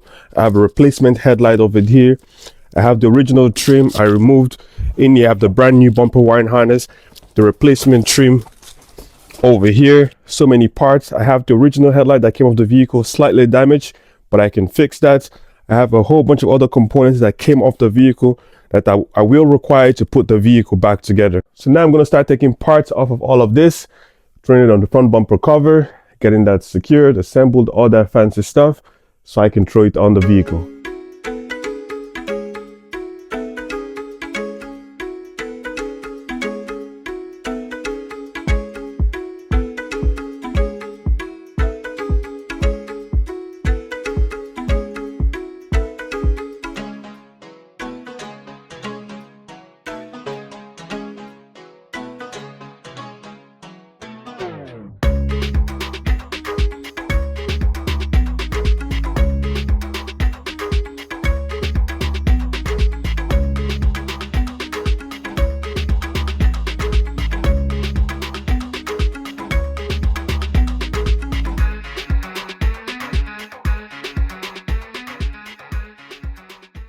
And guys, it is now time to install the brand new upper grille. This is a major component that's going to completely transform the look of this vehicle, and I'm super excited to throw it on. So let's go ahead and rip all of this open, and real quickly, we have one more here, and look at that, a big old box for that tiny grille. Well, it's a pretty decent size, but let's get it out real quickly and toss it on the Buick.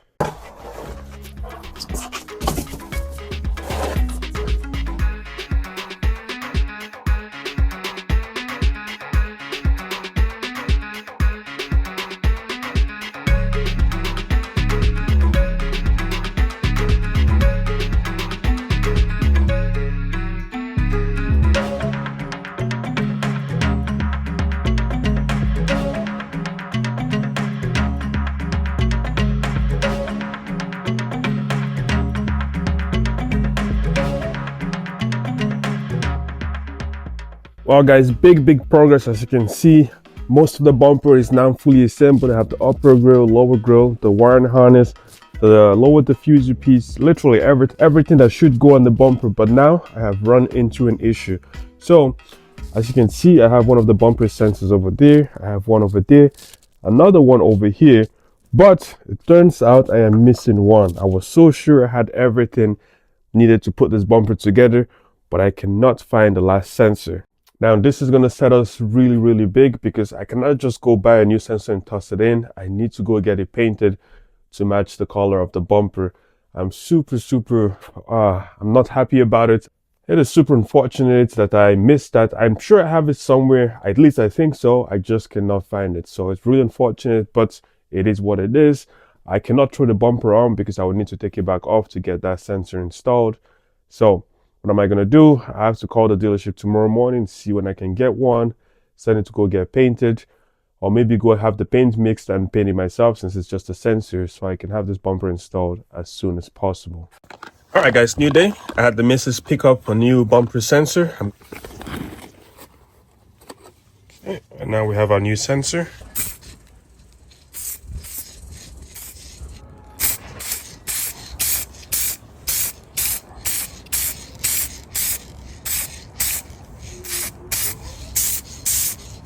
Our painted piece is now dried and ready to go on the bumper. So I'm gonna toss it on.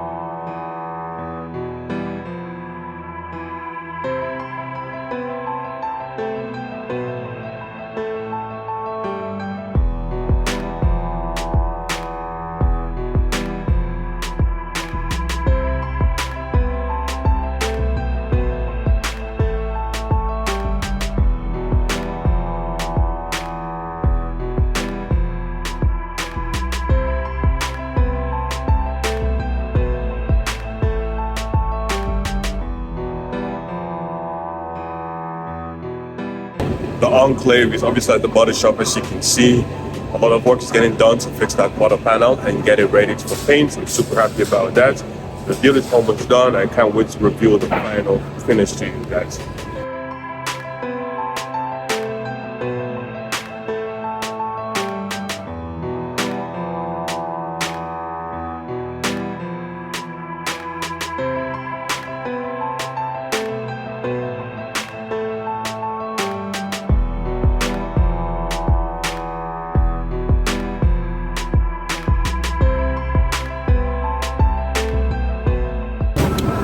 Look at that, guys. It looks 10 times better than it did before.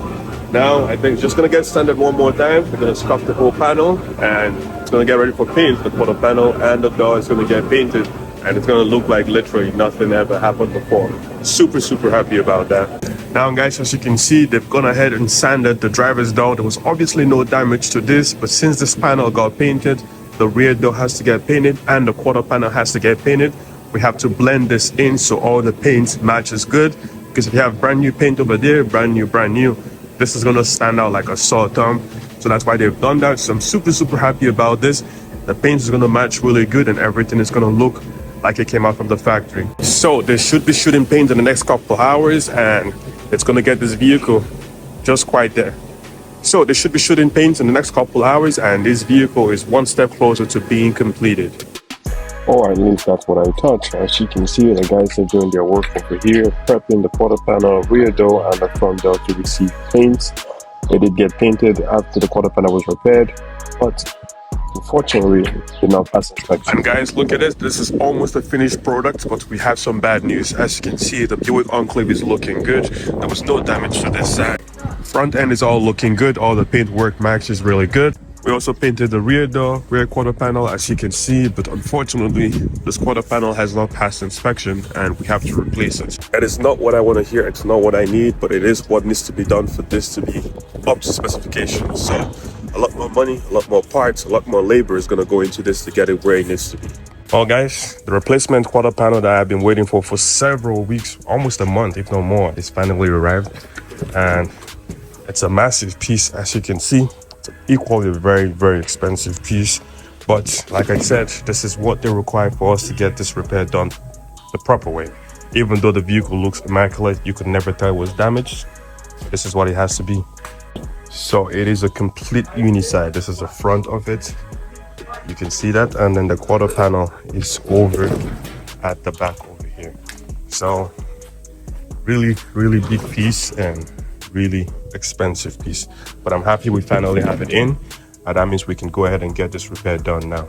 And again, like I said, look at the quarter panel that was repaired. It looks very good, but we have to replace it, cut it all out and get a new one in there. Really sucks, but that's what it is. And I'm currently working on the Buick Enclave again, and I had to remove this headliner for them to get the work done on the quarter panel over there. So as you can see, A-pillar is off, both handles are off over here. I've also removed the center stack that goes over there, and I've removed everything on this side. I'm going to remove that side and repeat the same thing on the driver's side of the vehicle. And as you can see, the headliner is all lowered, but we need to get this unit completely out of the vehicle because we're going to be doing a whole bunch of welding in this area to replace the quarter panel. That quarter panel glass has to come out too, and since we do not want any fire hazards or potential fire hazards, the headliner has to come out. A welding blanket is going to be tossed in this area while we get some work done over here.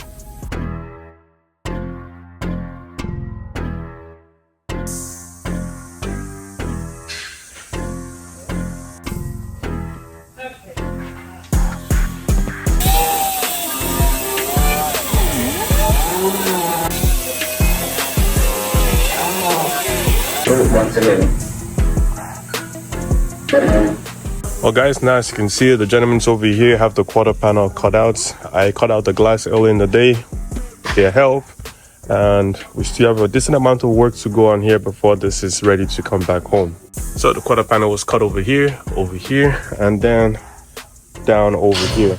Obviously I have to peel it, so all this body lines was done, so a decent amount of work for sure. And then it was separated right over here, all across down here.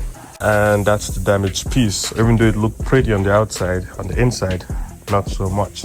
And this is why it's filled, because in a couple years, this is gonna turn into a rust, and we're gonna have bigger issues. So even though I'm not happy about spending extra several $1,000s and extra downtime working on this vehicle, it is the proper way to get it done.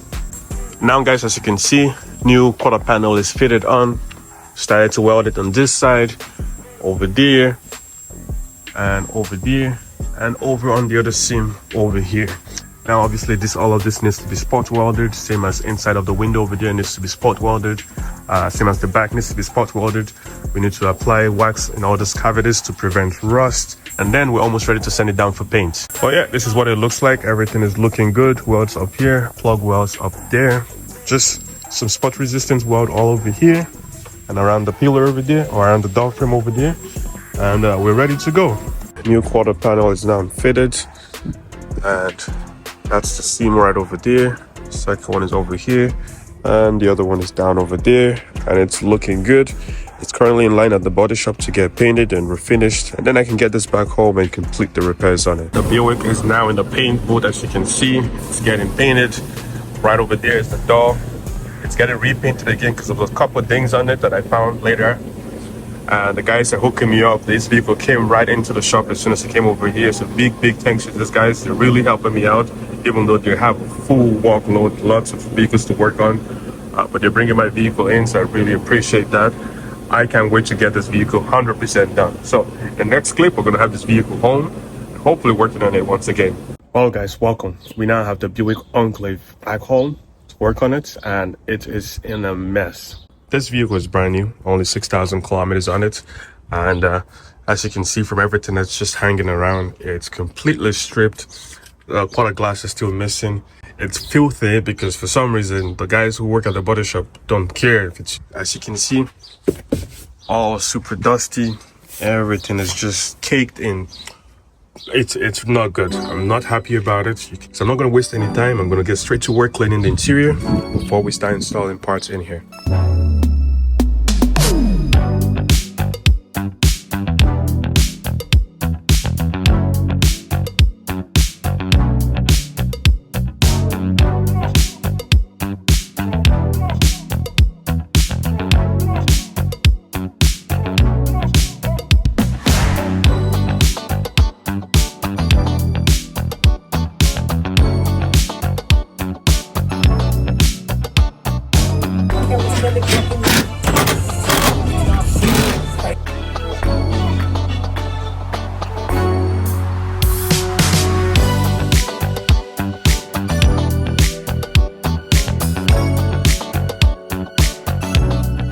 Well guys, as you can see, one piece of the puzzle is now in here. We have this side of the trim fully secured.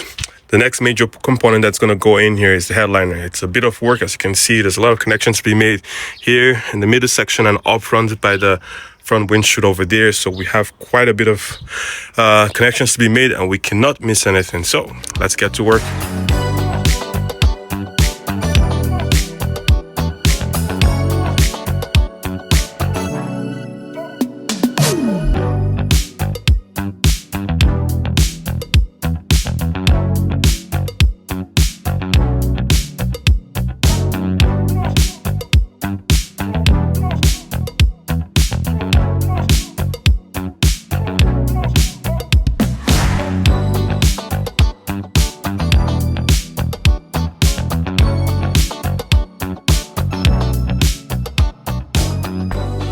Well guys, as you can see, the interior is looking much better. Everything on the driver's side is fully assembled. I have to still put the trim up front over there and up front right next to the windshield. But now the next thing I'm going to move on is to installing the quarter glass. I picked up the adhesive. Obviously this has been prepped because it was painted. Here is the glass that I removed. So I have to go ahead and prep the back, cut out the old glue all around, apply the new urethane or windshield glue, and then apply the windshield to the vehicle so it can start curing while I still work on the inside.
So I went ahead and changed the crash bar. I picked up a tow hitch over here, as you can see.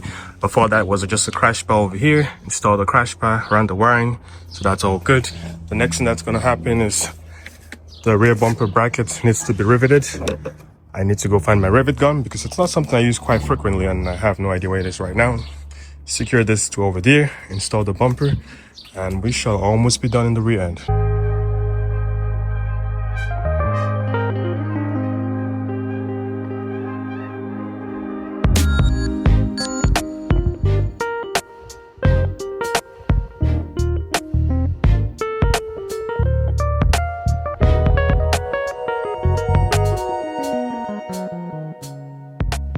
Well guys, as you can see, this build is done and everything is good. I'm super happy about this.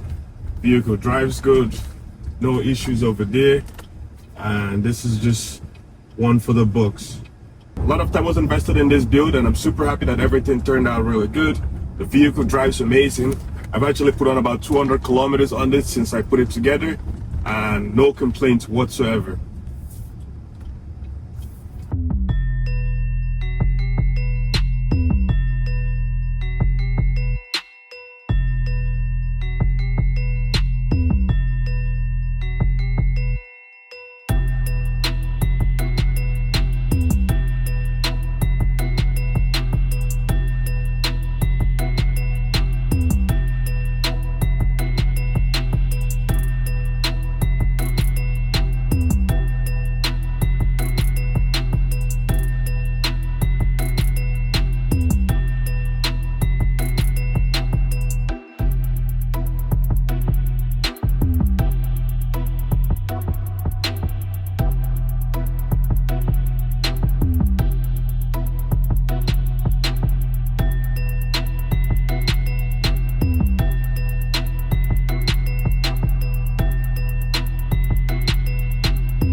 So I hope you've enjoyed this video as much as I have, if you've been following the build from the very beginning. If you haven't, go catch up. A lot of work went into this. Again, as always, thank you guys for watching. I really appreciate the support. Be sure to like, comment, subscribe, all that fancy things so we can get this channel to where it needs to be, where we can get more builds like this to you guys. On that note, I'll see you guys on the next one. Peace.